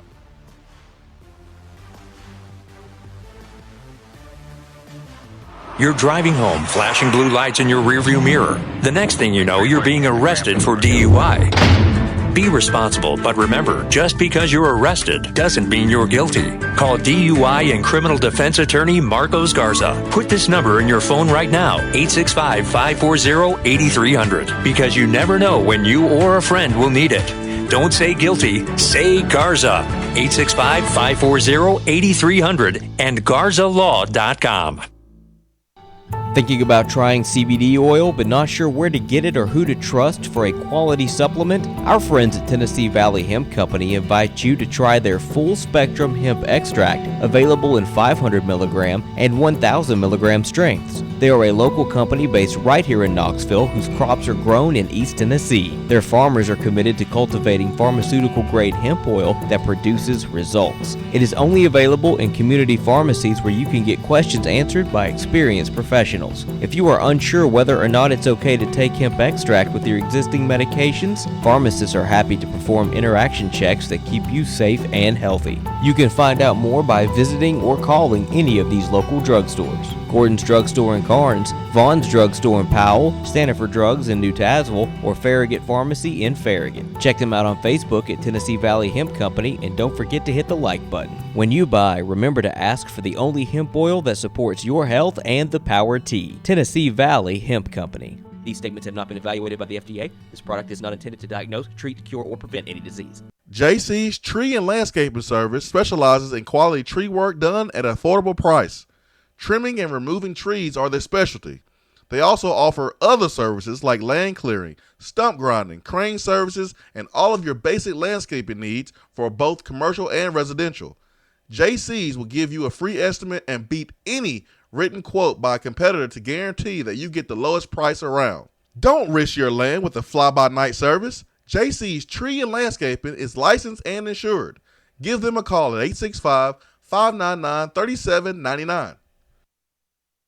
Hey guys, it's Jason Swain. June is Men's Health Month, so Low T Center has 2 special offers in June to encourage you to take care of your health. Right now, get all of your levels checked with the comprehensive health assessment for only $49. That includes T levels, thyroid, prostate, cholesterol, and more. And if you don't sleep well and you think you may have sleep apnea, take a home sleep test in the comfort of your own bed this month for only $49. Guys, taking care of your health should be a priority. Low T Center makes it easier. Call them 865-392-1388 or go to lowtcenter.com. Craving flavors that don't take hours in the kitchen?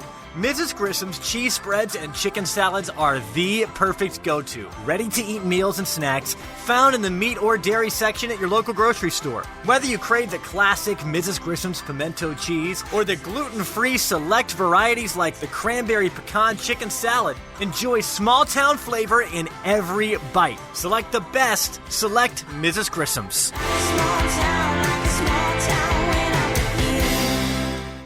You don't have to take an L just because you can't listen to the Swain event live. You can catch up on the podcast posted daily on the app, online, and on iTunes.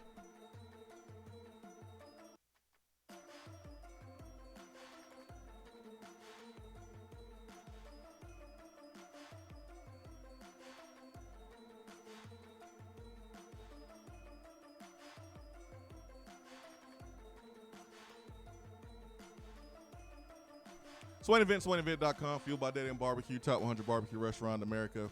So I went back and looked at the women's national team celebrating. And here's one thing that's clear to me. The flag was dropped on the ground. Megan Rapinoe did not stomp on the flag. Nor did Alex Morgan. No one stomped on the flag. Or nobody stomped on the flag. I didn't see anyone stomp on it. But I know that you don't let the flag drop to the ground that way. Ever. You just don't do that. And so that was the mistake that these ladies made. You don't let that flag touch the ground. And they made a mistake while they were celebrating, letting that flag drop on the ground. And it wasn't they. It was not Megan Rapinoe or Alex Morgan. It was this other chick who I don't know her name, set the flag on the ground to celebrate with the other two. But the headlines have been Alex Morgan, Megan Rapinoe, stomp on flag, dance on flag, and that is incredibly false. That did not happen. It appears that they weren't even aware that this other lady had set the flag on the ground.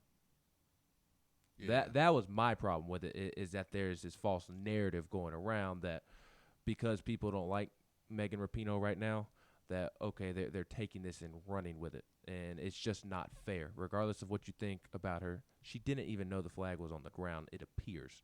Yeah, and I don't like the headlines that are going around saying that they were dancing on the flag, because that did not happen. That was my primary complaint with it. Yeah, this looks like Allie Long, okay, that dropped the flag, which is a big mistake. Yes, I was big mistake. With my dad being in the military, I was taught at a young age that you never let the flag touch the ground ever. Yep. And she did not do it with malicious intent. She was simply setting it down to celebrate. But even that, you just do not let the flag hit the ground. I remember, like, in grade school, being the one that took the flag off the flagpole in front of the school. Mm-hmm. Like, you're taught the flag should be folded a certain way, and it should never touch the ground.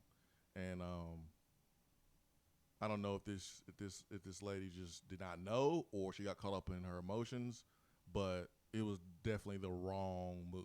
Yes.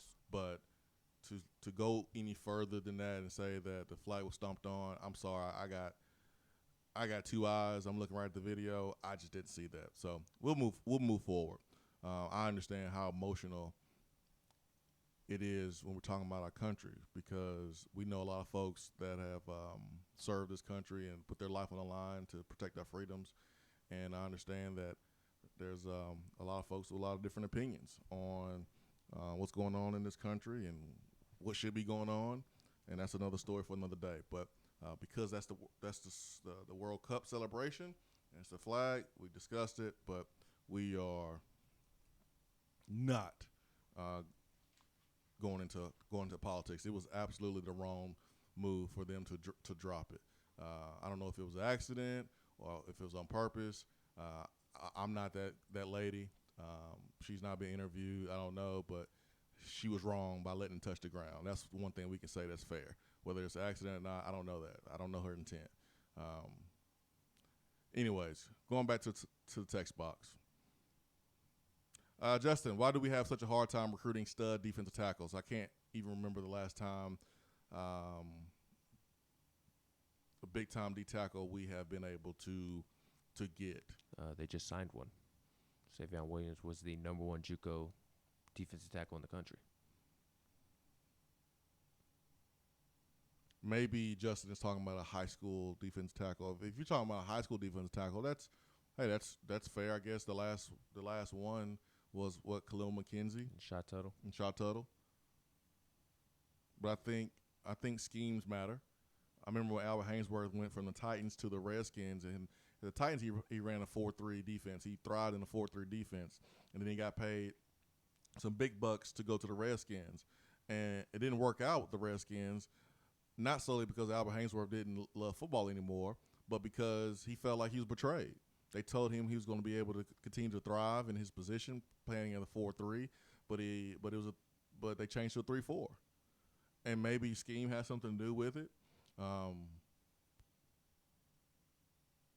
You look at what Pruitt wants to run, which is a 3-4, and Pruitt downplays like the 4-3 and 3-4 all the time, but maybe there's other programs that the top defensive tackles want to go to.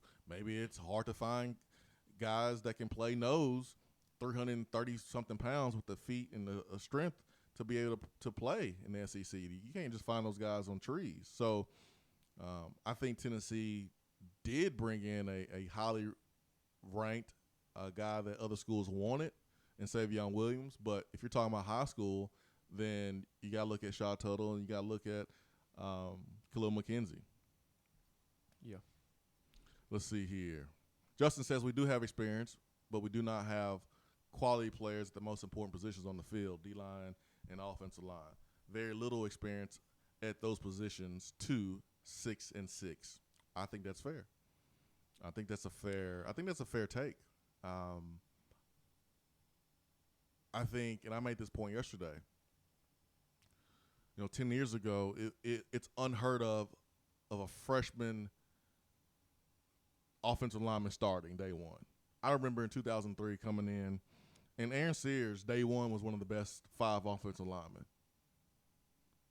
But Sean Young, who was an experienced tackle, played more than Aaron Sears. And I remember we went down to Auburn in 2003, and I think Sean Young gave up 3 or 4 sacks in that game. It was bad. And during that season, and I was roommates with Aaron Sears, he was so upset. He would come back, man, I can't believe I ain't playing. I can't believe I ain't starting, man. This, I should be starting in front of this guy. And he was right. Maybe it was because I just don't want to trust the true freshman. I don't know. But that was 2003, and that was 16 years ago. We don't see that now. We see more and more freshman linemen playing and making an impact. Why? Because you have more guys enrolling early.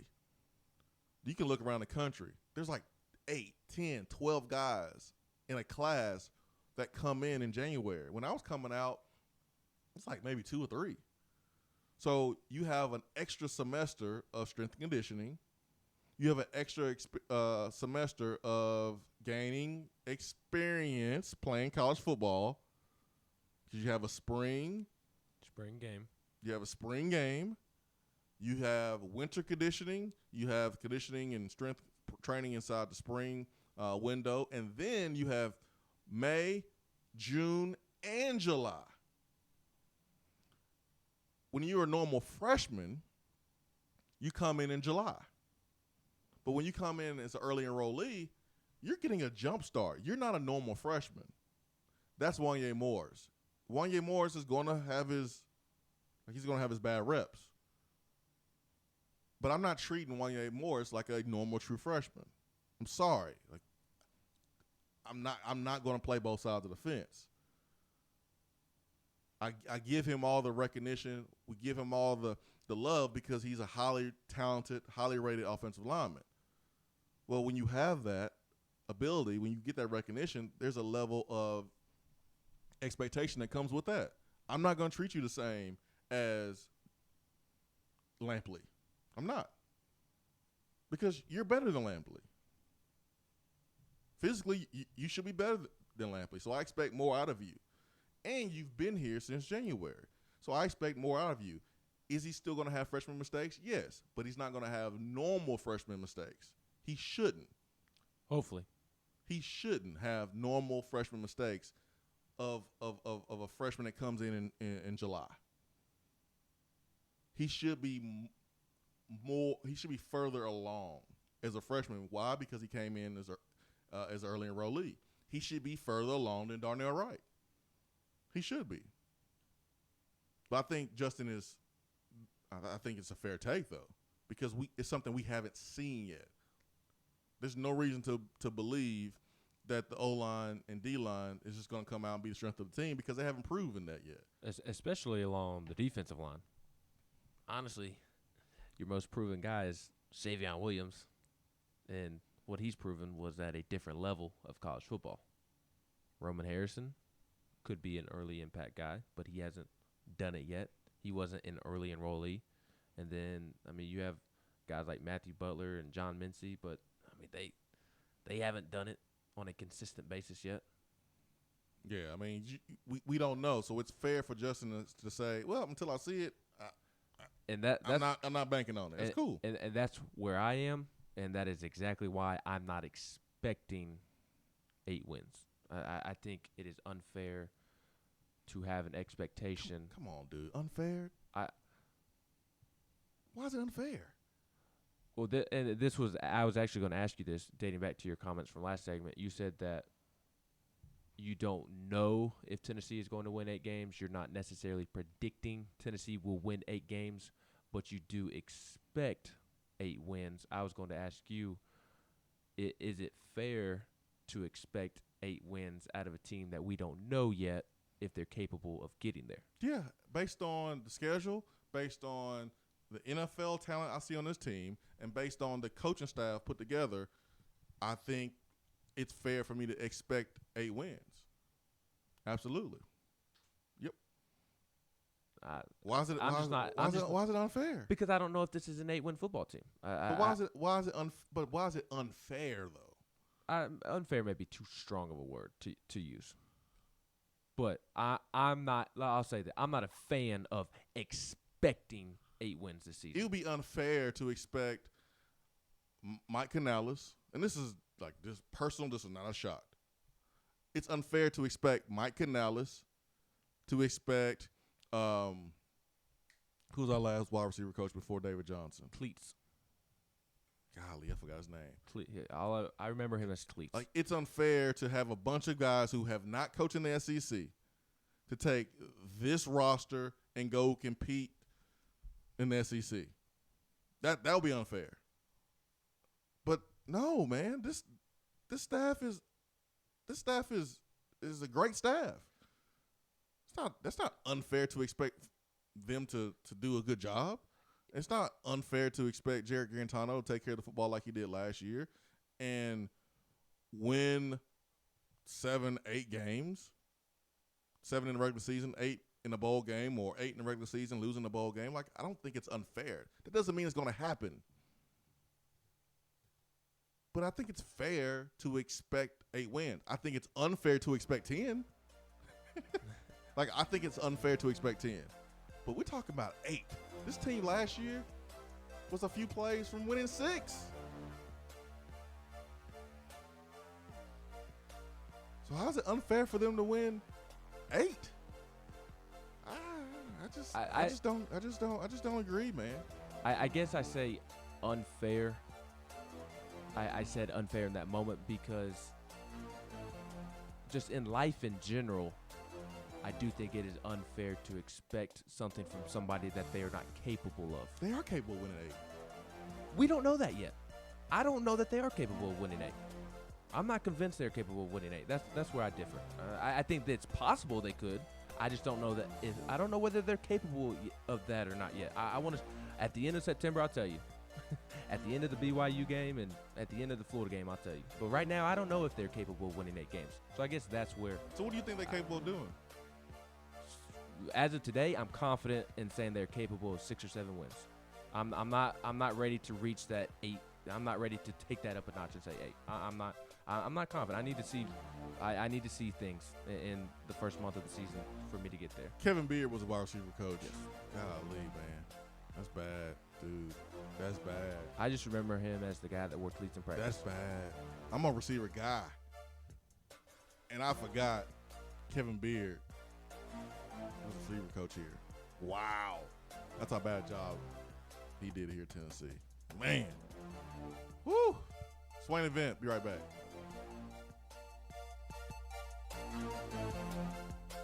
For what is coming up on the Swain event. There is a 10% chance of rain today, mostly sunny and hot with a high of 92 and a low of 70. The chance of showers increases to 20% tomorrow with a high around 90 and a low near 70. It's looking like more rain on Thursday with a high near 90. Weather on the Swain event is brought to you by Be Dry. If your basement is wet or cracked, Be Dry can help. BeDry.com. Be Dry is celebrating 60 years of protecting homes across the U.S. They are the basement and crawl space experts. There has been historic rainfall in East Tennessee recently. If you are experiencing wet foundation walls, puddles on your floor, or water where your floor and wall meet, then you should call Be Dry. They have over 500,000 customers nationwide. Be Dry gives free estimates for all homeowners. Financing is available, and if you mention the Swain event, Be Dry will give you $500 off a full perimeter basement waterproofing solution. Wet basement? Better call Be Dry, 865-588-0454 or online at BeDry.com.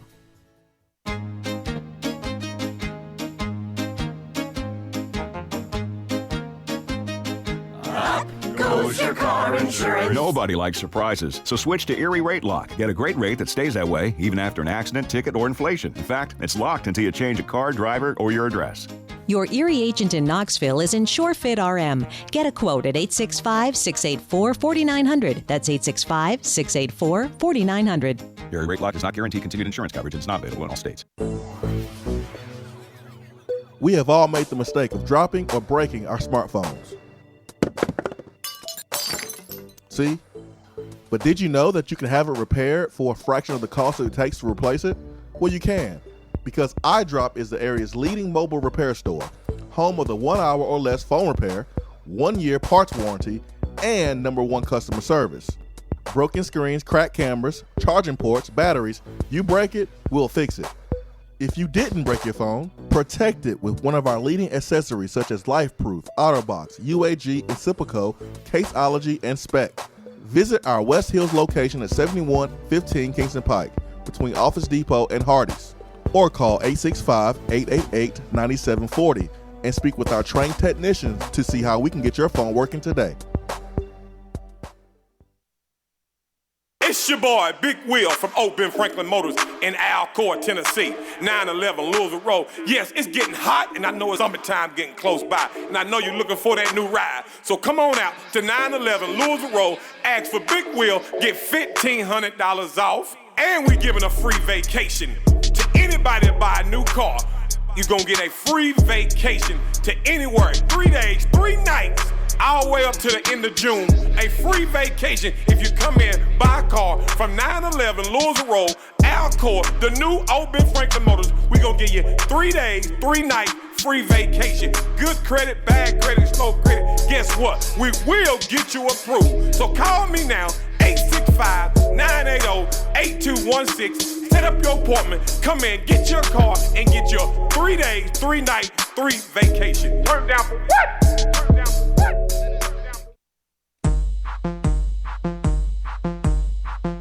Dan Mullen posing awkwardly with recruits. For what? Gators working out wearing costumes. For what? Vanderbilt making a sorority-style video. For what? Aaron Murray and David Pollock opening their mouths. For what?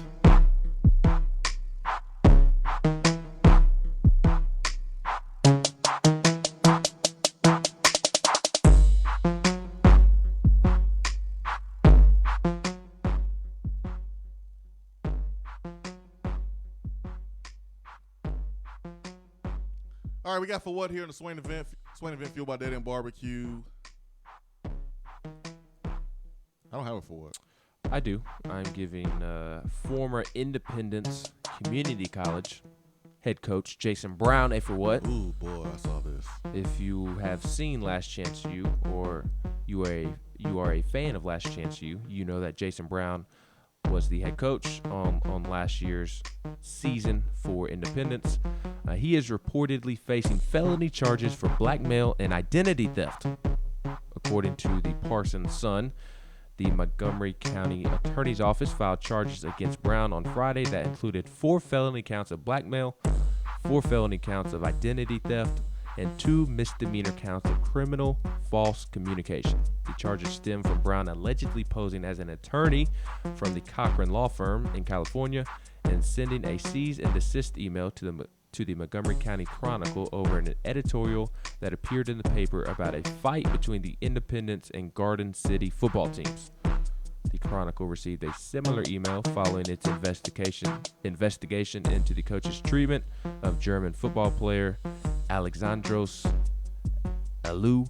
Per the report, the Chronicle immediately questioned the authenticity of the emails and turned them over to the Montgomery County Sheriff's Office in February for an investigation.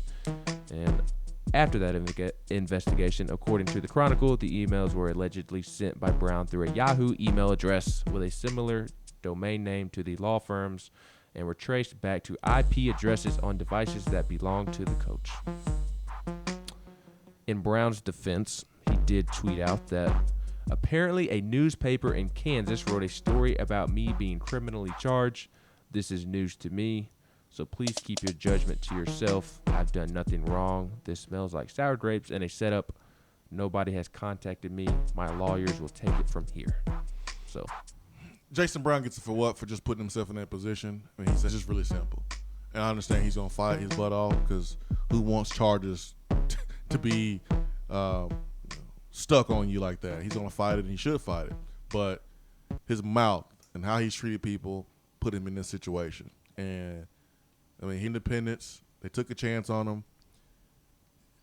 He had an opportunity to use the Netflix documentary to further his career by showing off his personality, and it backfired on him. He didn't handle it the right way. So all this stuff is on him. But he gets it for what? No doubt about it. 865-255-03 B-Drive Waterproofing Hotline. Man, I feel like the whole show has been dominated by expectations of this football team in this season. And that's okay. Here we are less than a week away from SEC Media Days. And that's just, hey, that's where we are. That's where we are. We start talking about what this team can do, what this team should be able to do. Don't get yourself too high. Don't allow yourself to be too low. What are the new players going to do? What are the new coaches going to do? What about this team that we're playing? What about that team that we're playing? This is a time of the year for speculation, for predictions. Ken says, what I'm saying is that Tennessee's experience will matter very little when we play a far better talented team. Let's see, which is nearly every SEC we play. Alabama will have less experience, more talent. Let's see how that game ends up. And I'm telling you, Ken, you're wrong. You're wrong, man. Experience will matter even when you're playing a team that's more talented than you. You're wrong, man. I'm sorry. I love you, but you're wrong.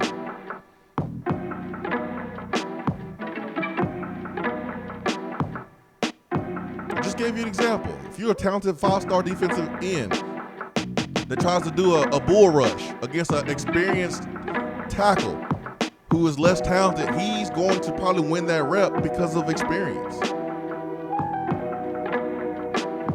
Experience is important. Hour 3 coming up.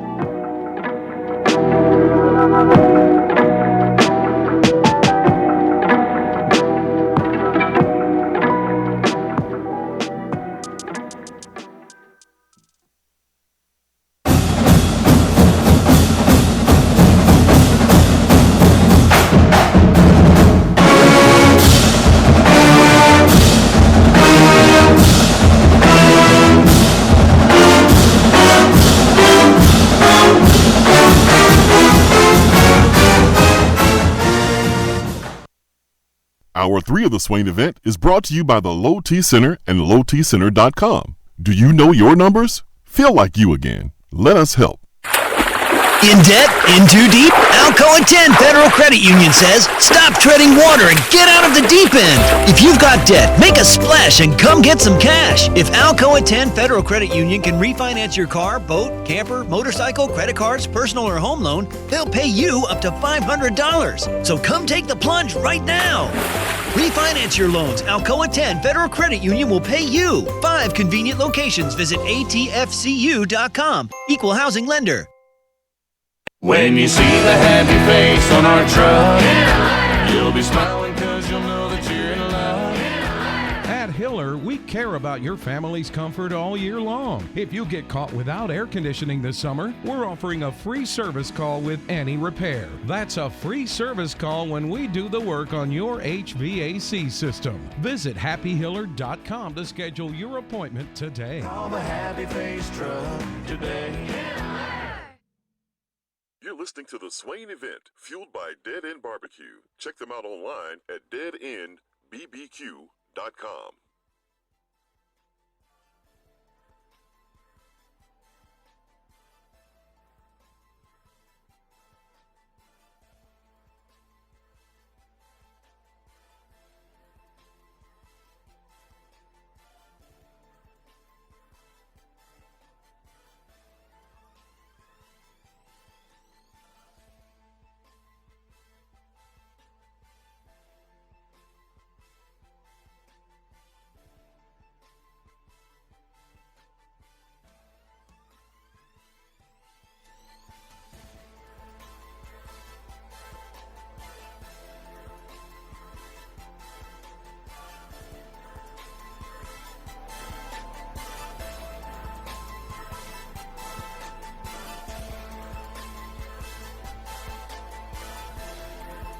Hiller Plumbing, Heating, Cooling, and Electrical.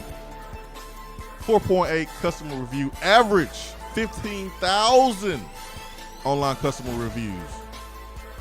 That means you're getting great service. That means you're getting great pricing. That means the experience is enjoyable for you. You're getting exactly what you signed up for. There's no hard sell. There's no trickery. Just great service. It's what Hiller's been doing for years and years and years. They're consistent. You know what you're going to get. You know what you're going to get. Happy Hiller on Twitter. HappyHiller.com. Swain Event. Breezing through our second hour. And here we are. Hour number 3.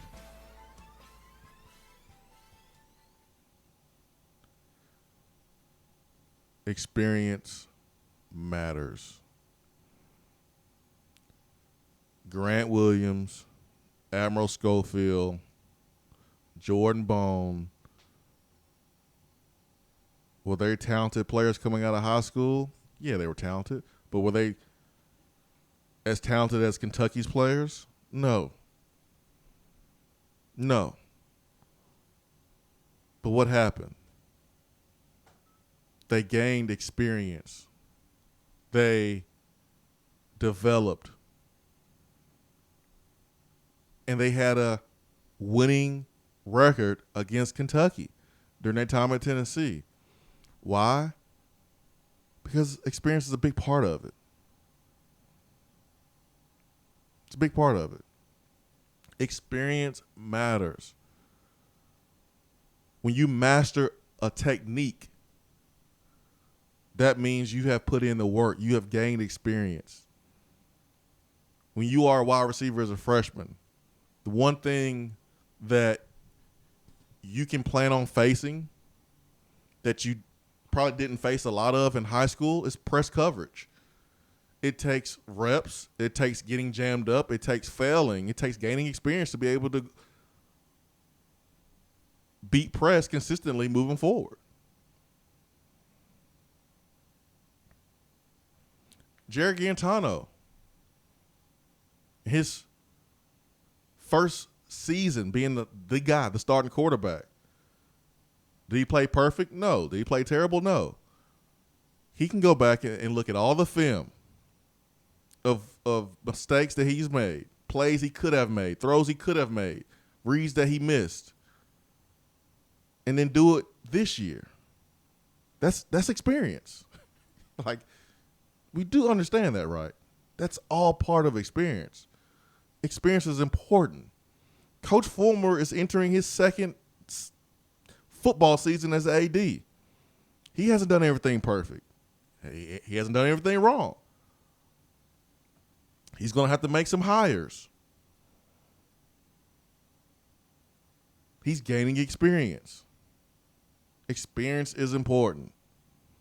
Let's not let our pessimistic viewpoint of this football program over the last couple of years, which is fair.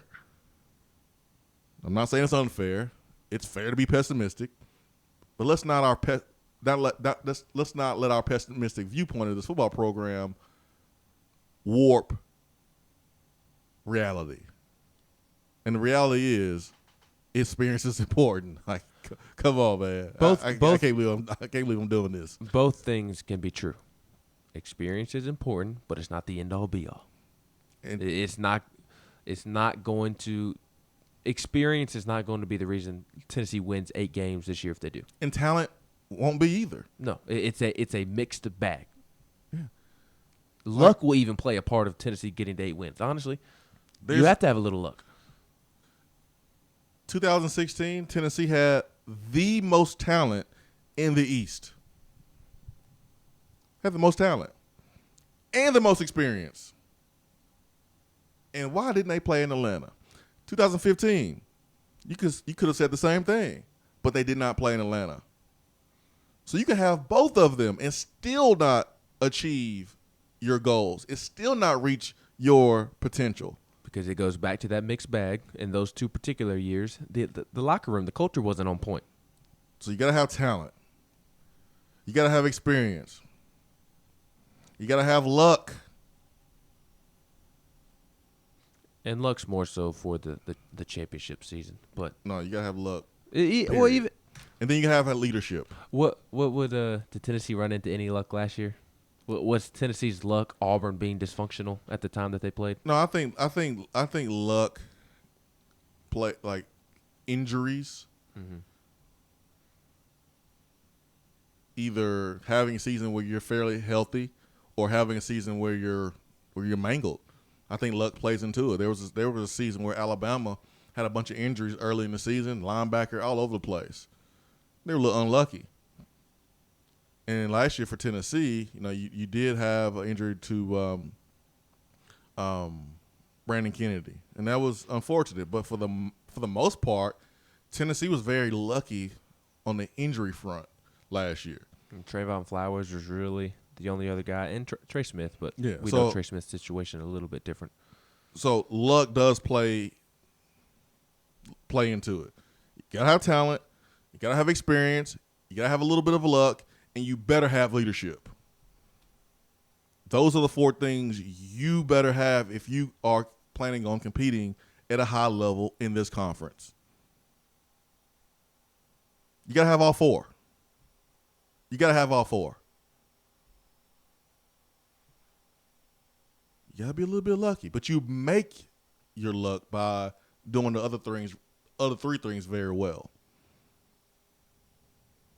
And you also, this is the time of the year where you're hopefully building up that luck because you're doing the things necessary right now in the summer and the spring to prevent injuries. Well, it's in the game maxims. Play for the breaks, and when one comes your way, you score. You play for those breaks. You prepare. You create your own luck by how you prepare. Your mental development, your physical development, that is you preparing. And the more you prepare, hey, the luckier you may be. But you can't say, well, we got 12 reps. I'm gonna do 10, and the other 2, I hope luck takes care of the other 2 reps. No, that's not the way it works. You got to do those 12 reps, and then you hope that if there's a situation where you're in a pile and your leg get twisted because of all the work you have done with the flexibility, you've done yoga, you've done prehab work. Instead of tearing your ACL, you just have a minor knee sprain. Instead of breaking your ankle, you just have a little tweak because you have put in the work. That's what's done that folks don't talk about, that gets overlooked. Like Tennessee's going to put out all these videos of guys lifting weights. Yeah, moving weight fast, power clean squats, bench, yeah. They're not going to put out videos of them doing yoga. They're not going to put out videos of them stretching because that doesn't sell. But they're doing it because it's as important, if not more important. That's what I was going to say. It's as important as the weightlifting. Yeah. If you're not taking care of those aspects of your training regimen, then you're going to get hurt while you're lifting weights. Yes. Like, I remember we multiple times brought in 2 yoga instructors. And we said, guys, today is all about stretching. We're not lifting any weights. It's all about stretching. It's all about stretching. But that's not going to be publicized because that's not going to get you excited about the season. Man, did you see the way Marquez Callaway was in downward dogs? Woo! Man, he's gonna have 12 touchdowns this year. Man, his hamstrings are loose.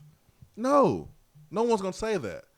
But stretching is very, very, very, very, very, very important. And all of it is part of the recipe. It's part of the recipe. You see Jarrett Garantano do that toe touch? Yeah, man. Like, no one's gonna get hyped over that post. Did you see the way Jarrett Garantano turned that neck to his left? He'll see the blind side this year. Yeah, man. And this is not directed towards Ken, but folks that think like Ken on this particular topic, talking about experience. There's a recipe. And the recipe is not one ingredient. It's not 2 ingredients. It's not. The recipe to win a game in this conference. You hear coaches all the time say, well, it's just hard to win a game. and you think it's BS, oh, that's just coach speak. No, it's true. It's hard to win a game in this conference.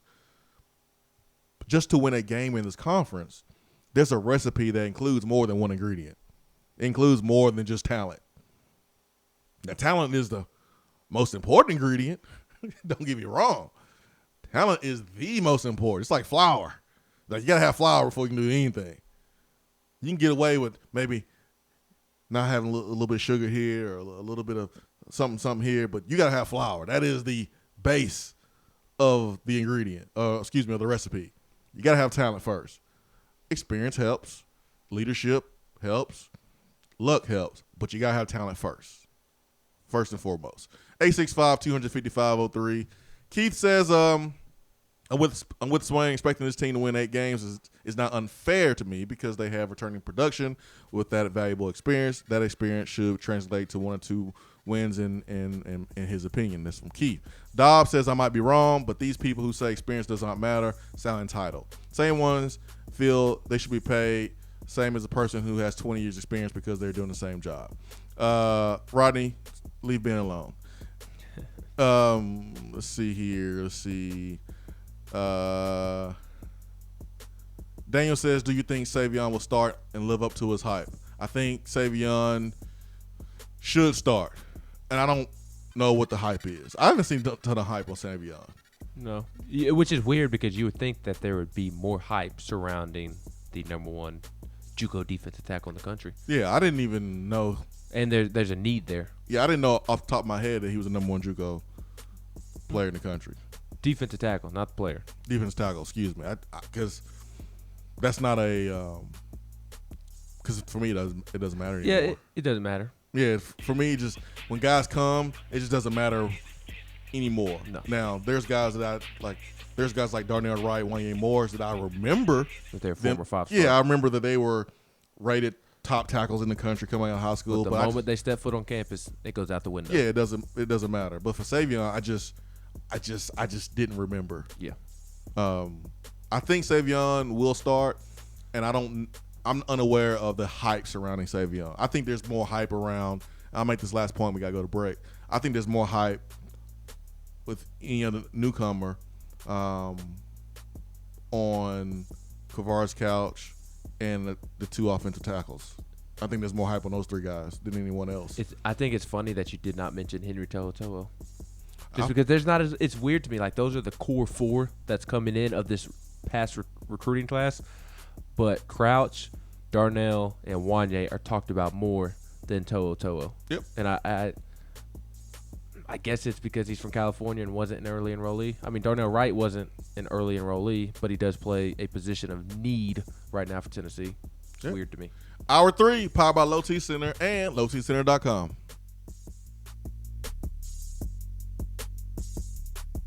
Hour 3 of the Swain event is brought to you by the Low T Center and lowtcenter.com. Do you know your numbers? Feel like you again. Let us help.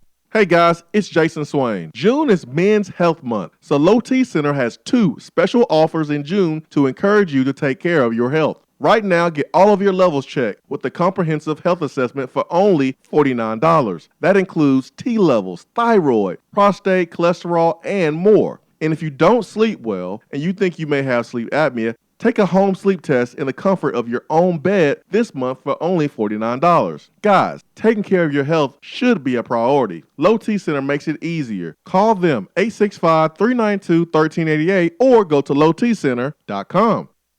It's your boy, Big Will from Ben Franklin Motors in Alcoa, Tennessee.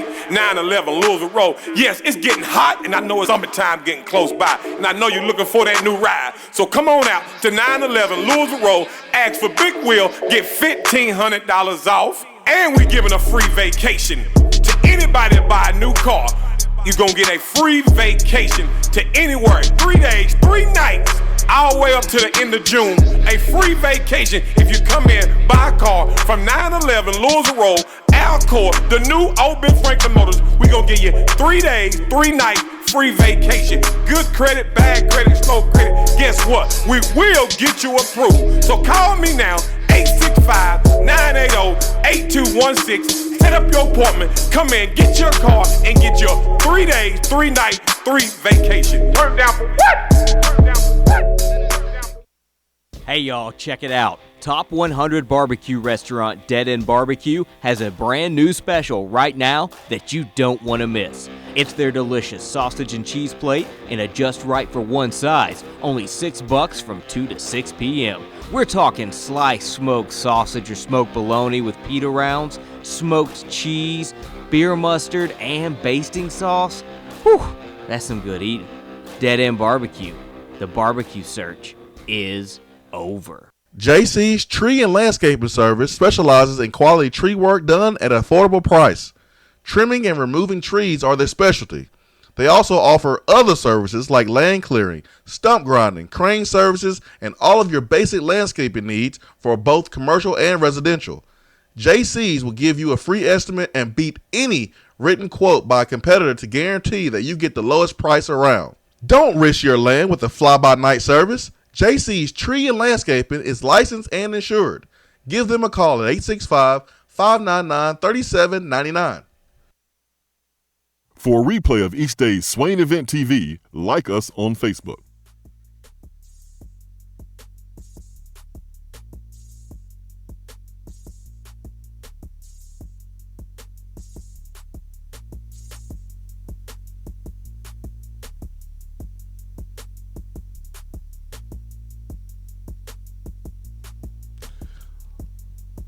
Live from the Low T Center studio, Swain Event, fueled by Dead End Barbecue. Ben McKee, Jason Swain here with you. It is Tuesday, July the 9th. SEC Media Days, less than a week away. Yesterday, it was our first day back from vacation. Had so many notes written down and didn't get to the fact that Nigel Warrior was a player that was mentioned in an article on 24/7 Sports. And this article talked about players that are poised for a bounce back season in 2019. And it said that Nigel didn't have a terrible season, but he didn't have his best season, and he's capable of doing more. And what they said about Nigel Warrior was pretty spot on. Nigel is a gifted football player. He has great instincts. We saw that early in his career. But the difference between being good and great is when the ball hitting your hands, picking it off. It's great to knock a ball down and on defense. It's great. Cornerback breaks up a ball, awesome, cool. But when you get two hands on the ball and you fail to pick it off, all it is third down now. All it is fourth down now or second down. All you've done is gave the offense opportunity to play the next play and have possession. They still have possession of the football. The worst thing ever is seeing a defensive player drop a pick, and then the next play, the offense throws a touchdown pass. Or runs in for a touchdown. Oh, man. Woo! That's the worst feeling. That's what Nigel needs to work on. That, and can we please not go for the big hit every single time? Can we just wrap up and bring the guy to the ground? That has been as big of a problem with Nigel as the dropped interceptions. I would say the missed tackles more so than the dropped interceptions. The dropped interceptions stand out more because it's a stinking interception. That would be huge. But he has missed so many tackles, especially last year, just because he's just trying to lay guys out. Can we just make the tackle? I promise you, making the tackle and not allowing the ball carrier to gain extra yards, 5, 10, 15 extra yards because you missed a tackle is just as sexy as making the big hit. Yeah, he just needs to be more consistent. That's the name of the game. It's just being consistent. And it's hard to be consistent. Is there one thing that we do every single day, all the time? Yes, that's brushing our teeth when we wake up in the morning.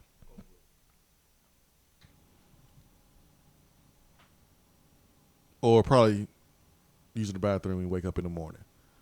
But if I told you, hey, 365 days out of the year, can you do the same thing over and over and over other than brushing your teeth, using the bathroom, washing your face, eating breakfast, whatever? What if I told you, okay, every single day at 5:30 in the morning, walk a mile? It's hard to do that every single day, like every single day, just for a regular person. For a football player, it's hard to be consistent. That's why everyone's not great. That's why everyone's not All-Americans, first team. That's why everyone is not first round draft picks. Right quick before we get to Andre on the BJ Waterproofing Hotline, this is what 247 said about Najee Warrior. After a solid sophomore season in 2017, Najee Warrior couldn't quite build on that and turn it into an even better season in 2018 for the Vols. Warrior wasn't bad, but inconsistency played him last fall. He should be rewarded with looks from NFL scouts. I think that is a very, very accurate statement. Let's get to Andre. Andre, good morning. Hey, how you doing? Hey, Andre, what's up, man? I'm doing pretty good. Hey, that's spot on about Nigel. This is his senior year. We've seen senior defensive backs come around and have a good year. Yeah. Such as Justin Coleman, maybe Brian Randolph, other players like that. And I think Nigel is motivated, man. The whole team. The last year was a bad year. They lost a couple games, that they think they should have won. Maybe South Carolina, Vanderbilt. Maybe if they got railroaded a little bit. But I'm really excited about this year, man, as opposed to most other fans who all I hear is belly aching about what the past couple years. And I'm like, come on, man, this is a whole new year. Every year is a reset.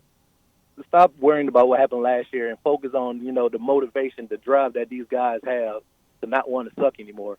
I mean, they got to come from internal. And if the fans, I just want us to be as positive as I know our team is being right now. Because if you don't have the faith and belief that you can actually win, how can you win? We talk about, you say experience and all this other stuff. Tennessee, when we used to play, we used to actually think we would win the game every game. And now I hear people, and it sounds like they don't even root for Tennessee. They're like, well, we're this, and this. I don't want to hear people talk junk about my team if you root for Georgia. I don't want you to talk about my team if you root for Tennessee, if you understand what I'm saying. Yeah, I do. Andre, I do understand why folks are pessimistic, but I will say Tennessee is 0-0 right now. Exactly. I mean, there's 0-0. They have not given us a reason to not be a little bit excited about them improving and getting better. Like I'm someone who embraces the process. Like I enjoy the process. Yes, sir. Now, the process has been long for Tennessee football, but I love seeing dudes like Grant Williams come in as a boy, leave as a man, and watching him perform in the NBA the way he's doing right now. I enjoy that. I enjoy watching Josh Dobbs come in as a young boy and leave as a man, and how he's conducting himself. So, I enjoy the process.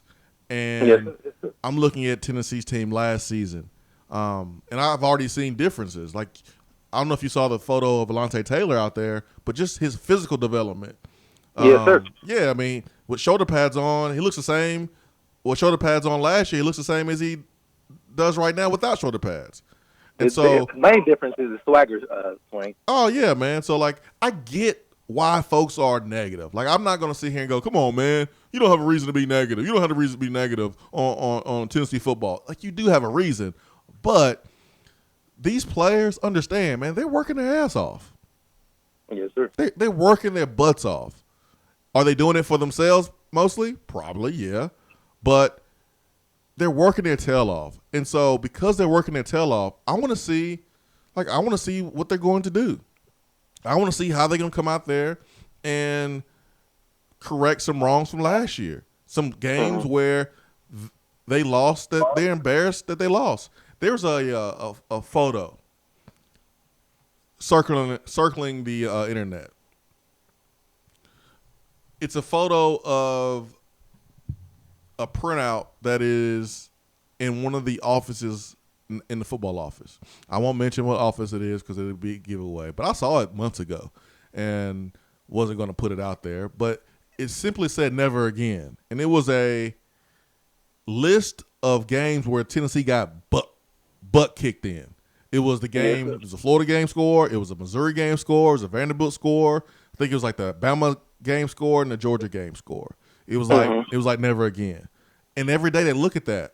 When they recruit, they look at that when they coach, they look at that when they play.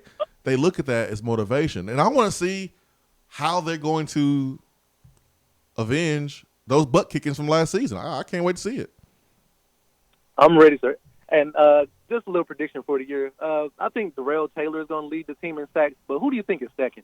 I'm looking at maybe what's number 13's name? DeAndre Johnson. Yeah, DeAndre Johnson, or maybe Savion, or one of the other outside linebackers. Who do you? We haven't had a good secondary pass rusher. Who do you think is still up to step that role? A secondary pass rusher. Who will be second in sacks if Darrell Taylor is number one? That's a good question. A question that I will need to think about. I think it'll be DeAndre Johnson. We'll see. Let me think about that. We got to take a break, and when we come back, we will be joined by Austin Price of VolQuest.com. But let me think about that. I want to really, really think about who is in position to really make some plays behind line of scrimmage, who can get to the quarterback.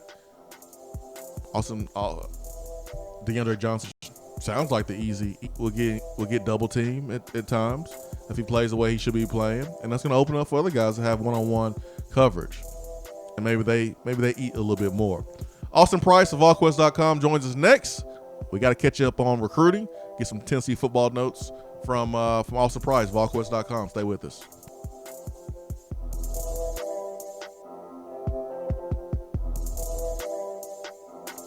Hour 3 of the Swain event is brought to you by the Low T Center and LowTCenter.com. Do you know your numbers? Feel like you again. Let us help.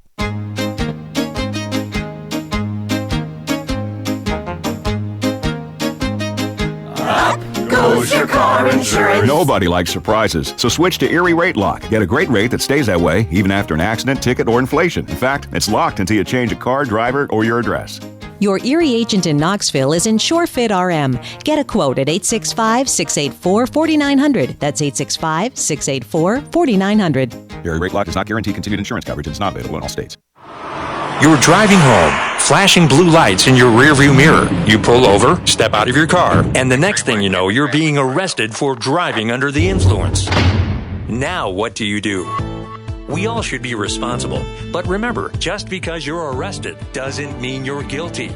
Call criminal defense and DUI attorney Marcos Garza at 865-540-8300. The investigative teams at the Garza Law Firm know the justice system inside and out. They utilize cutting-edge technologies and investigative methods to prepare your specific case. Before you plead guilty to any criminal charges, call criminal defense and DUI attorney Marcos Garza. Put his number in your phone right now, 865-540-8300, because you never know when you or a friend will need it. Don't say guilty. Say Garza. 865-540-8300. 865-540-8300 and GarzaLaw.com.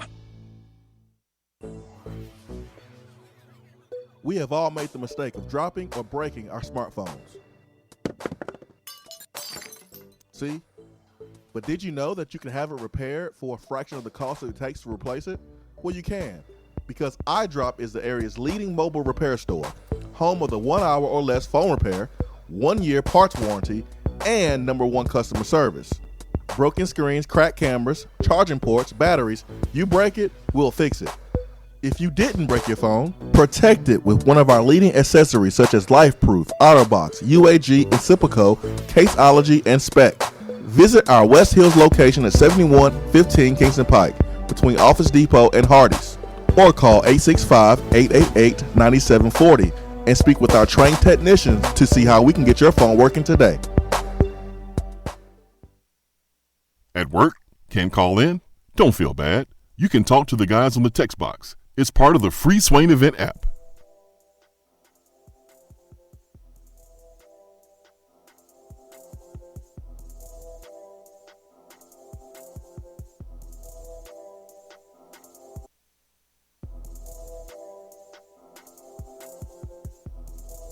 Swain Event, SwainEvent.com, fueled by Dead End Barbecue. We are joined by the vacation master. I'm learning a thing or two from old Austin Price, man, about how to go to vacation. Austin is really great at that, man. Austin, good morning. Jason, I've learned that I can do my job from anywhere in the world, and that's the best part. There's whereas you have to have the studio where you're at. I don't. I just have to be able to call a kid and have a laptop to write a story, or my phone to video camera an interview. So I can kind of do my thing anywhere. That's why even when I was at Denver, I went out and saw 2021 quarterback Jake Rubley. Ooh, humble brag. So how does it feel to be able to be, kind of be on top of the game recruiting wise, even not being in Knoxville? Oh, I don't know if I'm on top of anything, but I'm, Tennessee. I do enjoy getting to meet kids, and so getting to go out and see Jake Rubley, to me, it was a nice 30-minute sidetrack from what I was doing, and you never know, Tennessee may be a factor there before it's all said and done, and the way I look at it is he'll remember me because I actually came to his school, to his turf, and I wasn't just Charlie on the other end of the speaker box talking to the Angels. Well, he's a 2021 quarterback, 6'3", 190 pounds. He is starting to get attention from college schools. It's funny you mentioned Jake Rubley, quarterback. Yesterday we had a long conversation about Harrison Bailey, about Haynes King, because of Haynes King's performance at the opening. Now, Austin, yesterday on my show I said, I don't know who's better right now. But after the show, I made some phone calls to folks and reached out to people that have covered both quarterbacks and seen both quarterbacks. And I'm just going to be honest, man. I've got a lot of folks who really, really, really are high on Haynes King. There are a lot of people high on Haynes King. I think the biggest asset for Haynes King is his legs, and I think the greatest asset from him being a prospect, the fact that I think he's just scratching the surface. He's never had a quarterbacks coach. He's never, just kind of dedicated himself to the position. He's a multi-sport athlete down there in Longview. They won the state title in 6A last year. He kind of commands everything during practice. His dad's the high school coach, John King, and so I do think that that's the big positive to Haynes is he's a coach's kid. He's smart. He understands it. He's a leader, and he's just scratching the surface of how good he can be. And that's not to knock on Harrison Bailey because I think Harrison Bailey's got a lot of great attributes as well. So I think that both guys present positives. Much like when you brought in Peyton Manning and Brandon Stewart in 94, or Casey Clausen and John Rattay in 2000, or Brent Schaefer and Eric Ainge in 2004, you want multiple quarterbacks in this particular class because when you really look at it, if Garantano has the kind of year that he's hoping to have and that Tennessee fans hope he has, because that means Tennessee's done pretty well in the win-loss column, then, he's probably going to move on to the greener pastures of professional football. And that leaves you with two quarterbacks who don't have any experience either in Brian Maurer and J.T. Shrout. So I think it's smart to try to bring in two quarterbacks in this class. And if you're going to do it, I always like bringing two in from the prep ranks. I don't like going the JUCO route. There are the exceptions out there with a guy like Cam Newton, but that's few and far between. So try to bring in two from the prep route. Why not bring in two of the best you can bring in, and that would be Haynes King and Harrison Bailey. What has to happen for Tennessee to be able to maneuver through recruiting two quarterbacks, get 2 quarterbacks, or let's say they only get 1, and still be able to recruit the other players at Marietta and the other players at Haynes King's High School and other players in Texas? Well, I think it's a little easier. If Harrison Bailey's part of this class, it makes it easier to recruit. The guys you're talking about, the Eric Gilberts, the B.J. Ojularis, and even a guy like Rakim Jarrett, who's extremely close with Harrison Bailey. I think it just makes it a little bit easier. But again, you have to look out for the best interest of the program, and you want to get 2 really quality players at that position in this class. That's something Harrison Bailey has known since he picked Tennessee last November. That's something that Haynes King has known because Harrison Bailey was already committed when Tennessee went in and offered him when Jim Chaney was just getting on the job back in January. So, both sides understand the dynamics here. I don't think either side is scared of competition. A lot of times I don't think the kids care. I think more so it gets some of the adults in their lives get in the way, and get in their ear and worry about the little things. I think the kids just like to go out and compete, and I think both kids have a lot of self-belief in themselves that they're going to go out there and win the job if both end up at Tennessee. But we'll see if both end up at Tennessee. Right now they've got Harrison Bailey in the boat. Haynes King, I think, working towards a decision, and I expect that decision to come sometime before August 1st, Jason. Just knowing his dad, knowing that they were trying to repeat as state champs, I think they want to give him the next few weeks to figure it out, and then when that calendar turns to August 1st, I'd be shocked if he's not committed somewhere just based off the fact they want to focus on his senior season and repeating as state champs. Jordan Davis decommitted from Tennessee and committed to Mississippi State, one of the top JUCO players in the country. What happened there? Well, that's been trending that way for a while, Ben. I mean, you really look at the recruitment of Jordan Davis. He's not been up here in quite a while. He put out a top 6, a month and a half, 2 months ago. Didn't include Tennessee in the top 6, and Tennessee kind of, made some calls and calmed him down, and then, but since then it's been back to Mississippi State multiple times. It's not too far from where he plays junior college ball at. So it just makes sense, and ultimately Tennessee would love to have held on to him, but sometimes the headache is just not worth it, and that one was going to be a headache from here until he signed. So you hope to add other edge rushers in this class, whether it be B.J. Ojulari, whether it be Reggie Grimes, whether it be Phillip Webb. You want to get some guys that can come off the edge, because really that's the one thing you lack on the defensive side of the ball is that kind of premier guy. Coming off the edge. You have Darrell Taylor, yes, but he'll be leaving after this year. So when you look at the future, you don't really have that particular guy on this team, and they really want to try to add some of those guys, whether it be, Ojulari, who's got a ton of, talent coming off the edge, freakishly athletic there at Marietta, or if it's a guy like Reggie Grimes, who has long been thought to be an Alabama lean because his dad played there, but the question become lately, is he a take at Alabama? It's weird with Davis because he committed to Tennessee, and he didn't even visit Tennessee during that time. His last time visiting Tennessee was like as a high school recruit, and he was committing from JUCO. So that was weird, kind of all along. Like I really didn't expect him to stay on. As much as I expect, Harrison Bailey or some of the other guys to stick. So that's part of it, man. He's a good player, and he was going to add some experience. A guy that was going to come in and be physically developed more than a high school player, but it kind of happens. I'm glad he's going to Mississippi State, maybe not Alabama or something like that, but it happens. It's a part of it, and now Tennessee has to turn the page. Well, that's right. And you play Mississippi State this year, you won't play them again for another 6 years. So the truth is outside of meeting them in Atlanta, which, has happened once before, but that was a different time for both programs, you're probably never going to have to face Jordan Davis in a game. And you're right. So if you went to Alabama, you'd have to face him at Mississippi State because they're on the schedule this current year. You won't face Jordan Davis during his time in Starkville.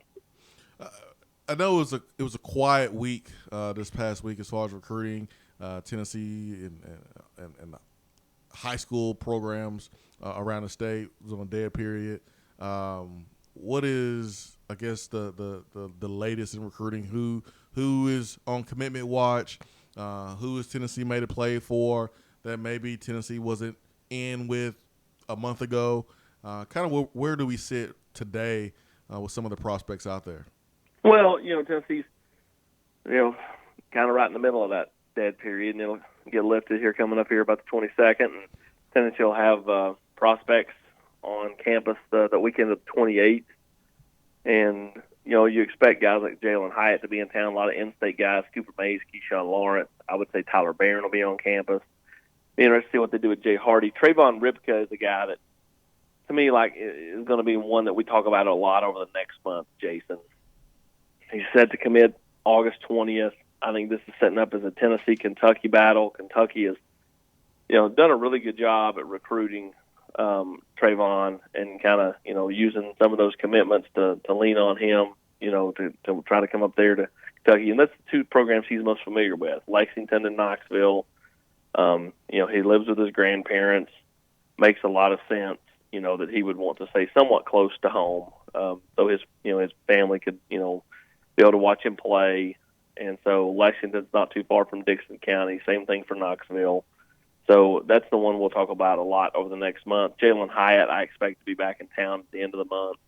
And in Tennessee and T. Martin have done a really good job there as, they, slowly start to add playmaking pieces to this class. We'll see if Jalen Hyatt does anything later this month. And then, of course, Rakim Jarrett, Tennessee recruits were all over him on Twitter last night as they try to get him to jump in the boat, be that big splash guy at wideout. Austin, you were at the opening last week. Who were some Tennessee targets and commits that stood out to you? And I know you were there and saw them with your own eyes, but also within talking to people who were at the event, just who were some targets and commits that stood out?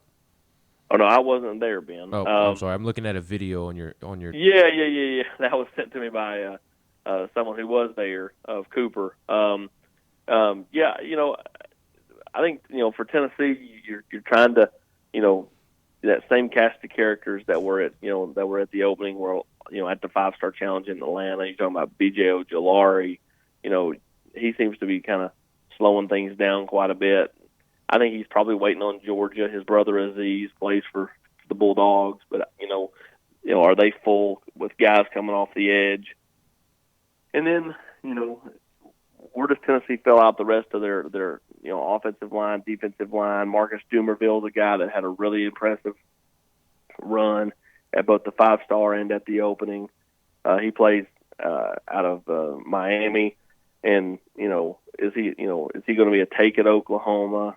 Tennessee has done a nice job of kind of showing him they need another tackle. LSU's also in play there, so I look at the line of scrimmage really when I look at what Tennessee's trying to get done with some of those prospects that showed out last week. How important is it for Tennessee to get a dude like Jalen Hyatt? I mean, you mentioned him earlier, and there's been kind of some questions about when is T. Martin going to get some more wide receiver commits? We understand that Tennessee's going to lose 4 or 5 guys this upcoming season, and we understand that this group needs more speed. I haven't seen a player in a very long time be laser timed at a 4.31 like a Jalen Hyatt. So kind of what's the sense of urgency and how important is it to get him and bring that speed in? Oh, I think it's very, very urgent. You want to add pieces that you don't have. And so Tennessee's trying to get faster at the wide receiver spot. Rakim Jarrett obviously would do that, but Jalen Hyatt really does that just because Jalen's long, he's 6'2", and fits exactly what they're looking for. So when you start looking at receivers, it just makes sense that Tennessee has targeted the former teammate of Bryce Thompson, who plays there at Dutch Fork, and Irmo, which is basically like Farragut to Columbia. So, it just makes a lot of sense that, Jalen Hyatt, who just decommitted from Virginia Tech, was in town right before the dead period started, and is set to come back in town when the dead period ends, it seems to be trending a lot towards Tennessee. Yeah. Good stuff, man. Good stuff as always. Austin, what is going on at VolQuest this week? Well, Jesse Simonton continues our look at our opponent breakdowns, kind of a preview of each opponent. Yesterday was Florida. We're moving on this week, or we're moving on today to Georgia. And then, we'll have further continued recruiting coverage throughout the week, and, we'll see. We'll see if they're ever going to pass appeals for Eros Blasic, Aubrey Solomon, or D'Angelo Keith. Man, I went through 2 different states, a vacation for a week, came back. I'm on my second day. We still have not gotten an answer from the NCAA on Aubrey Solomon, Eros, and Gibbs. Unreal. Here's what I know. I thought you were actually taking a vacation, like for the first time in 7 years, Swain. 4 years. But then I saw that Ben got married. Congratulations to Ben and his lovely wife. Thank you. And realized that actually Swain just understands that he can't have a show without Ben, and because Ben was going to be living it up on some exotic island, Swain was forced to take a vacation. We can go with that narrative. I think we could have brought Brad in here for a week, but we'll go with that narrative. I like that one. Yeah, I was forced to take a vacation, which is cool. I don't care, man. I needed that vacation. It was great. I loved it. Now I know why you go on so many. That's exactly right. Keeps you young, Swain. All right, Austin, man. Thanks so much for your time. Appreciate you guys. See you, man. AustinPriceVolQuest.com. You can follow him on Twitter at Austin Priceless. His time is brought to you by Jennifer Morris with the Keller Williams Realty Group. Her telephone number is 865-257-7897. She specializes in getting your home sold, making sure that you are able to find the best property for you. Someone that's going to work hard, someone's going to shoot you straight. She's no nonsense. She works her tail off.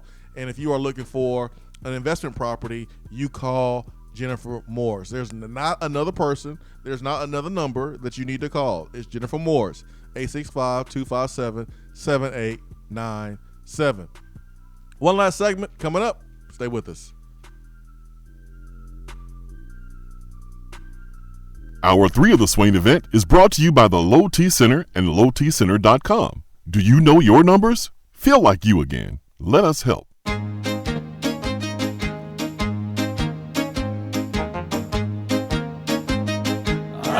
Goes your car insurance. Nobody likes surprises, so switch to Erie Rate Lock. Get a great rate that stays that way even after an accident, ticket, or inflation. In fact, it's locked until you change a car, driver, or your address. Your Erie agent in Knoxville is InsureFit RM. Get a quote at 865-684-4900. That's 865-684-4900. Erie Rate Lock does not guarantee continued insurance coverage and is not available in all states. There is a 10% chance of rain today, mostly sunny and hot with a high of 92 and a low of 70. The chance of showers increases to 20% tomorrow with a high around 90 and a low near 70. It's looking like more rain on Thursday with a high near 90.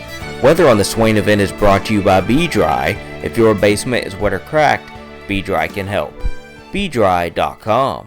Do you have sloping or uneven floors, foundation cracks, or a leaning chimney? Do your windows and doors not open properly, or are there gaps where the floor and walls meet? Don't worry, B-Dry offers approved foundation repair solutions like steel I-beams, helical piering, epoxy injections, carbon fiber applications, and more. Make sure that your home is on stable ground with B-Dry. Call them at 865-588-0454 or find them online at bdry.com. Thinking about trying CBD oil but not sure where to get it or who to trust for a quality supplement? Our friends at Tennessee Valley Hemp Company invite you to try their full spectrum hemp extract, available in 500 milligram and 1000 milligram strengths. They are a local company based right here in Knoxville whose crops are grown in East Tennessee. Their farmers are committed to cultivating pharmaceutical grade hemp oil that produces results. It is only available in community pharmacies where you can get questions answered by experienced professionals. If you are unsure whether or not it's okay to take hemp extract with your existing medications, pharmacists are happy to perform interaction checks that keep you safe and healthy. You can find out more by visiting or calling any of these local drugstores. Gordon's Drugstore in Carnes, Vaughn's Drugstore in Powell, Stanford Drugs in New Tazewell, or Farragut Pharmacy in Farragut. Check them out on Facebook at Tennessee Valley Hemp Company, and don't forget to hit the like button. When you buy, remember to ask for the only hemp oil that supports your health and the Power T. Tennessee Valley Hemp Company. These statements have not been evaluated by the FDA. This product is not intended to diagnose, treat, cure, or prevent any disease. At work? Can't call in? Don't feel bad. You can talk to the guys on the text box. It's part of the free Swain Event app.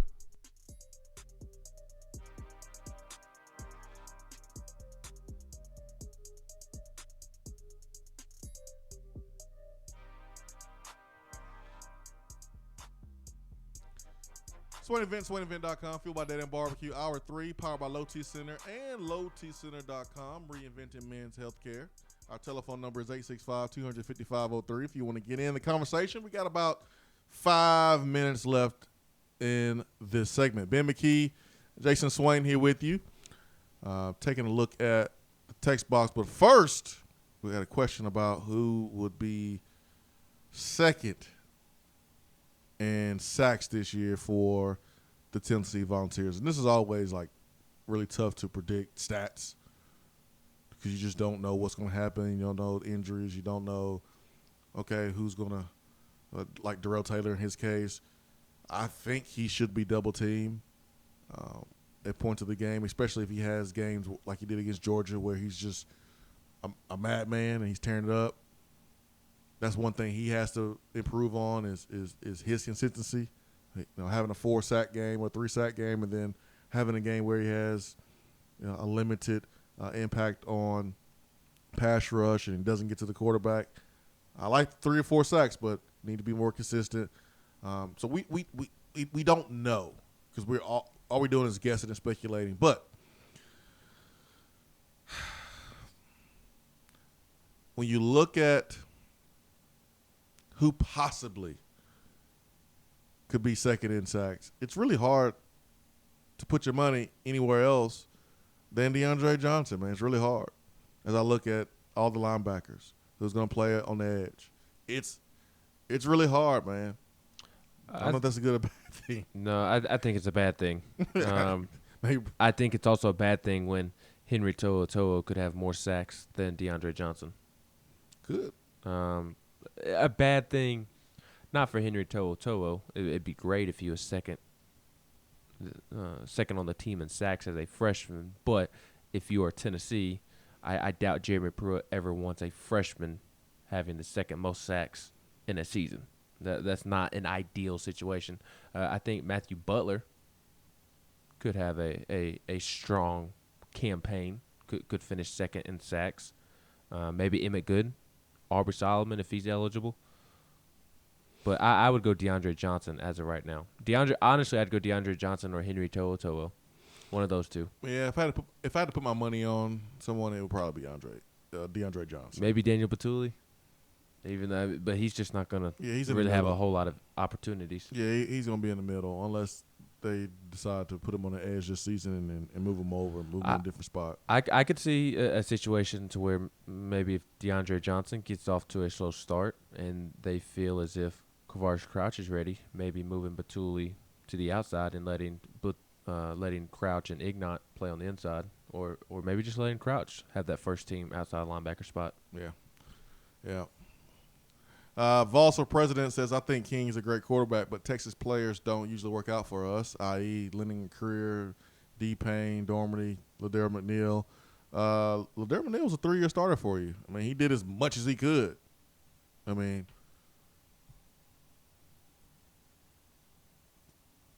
I would disagree with Ladero McNeil. Dormady, yeah, that didn't work out.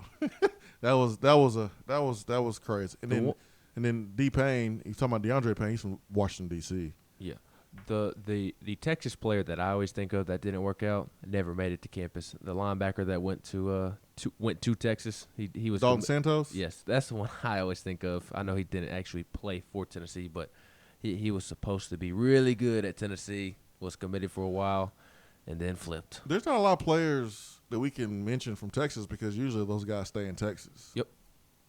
You know, so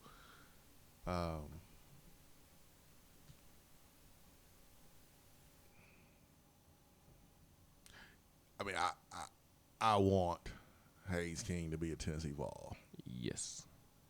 I'm hearing too many good things. I'm not going to sit here and pretend like I've watched him in person because I haven't. But when you build relationships with people that you trust in the recruiting world, they're going to tell you the truth. And the folks that I've talked to, really high on Haynes King. Probably more high on Haynes King than they are on Harrison Bailey. And it's not like it's high in the sense of just being a good college football player, but high in the sense of being a top 2 or top 3 quarterback in this entire class. Yeah, they like him a lot. They think he has it. But they've been wrong. And we never know what happens when the players actually get to college. I mean, they can crumble, they can flourish. We don't know. But what you do is you follow your checklist and you give yourself the best chance to get who you think is the best quarterback. And Chaney likes Harrison Bailey, and he sure likes Haynes King too. For Ben McKee, I'm Jason Swain. Hope you have a great day. Peace and love. We're out.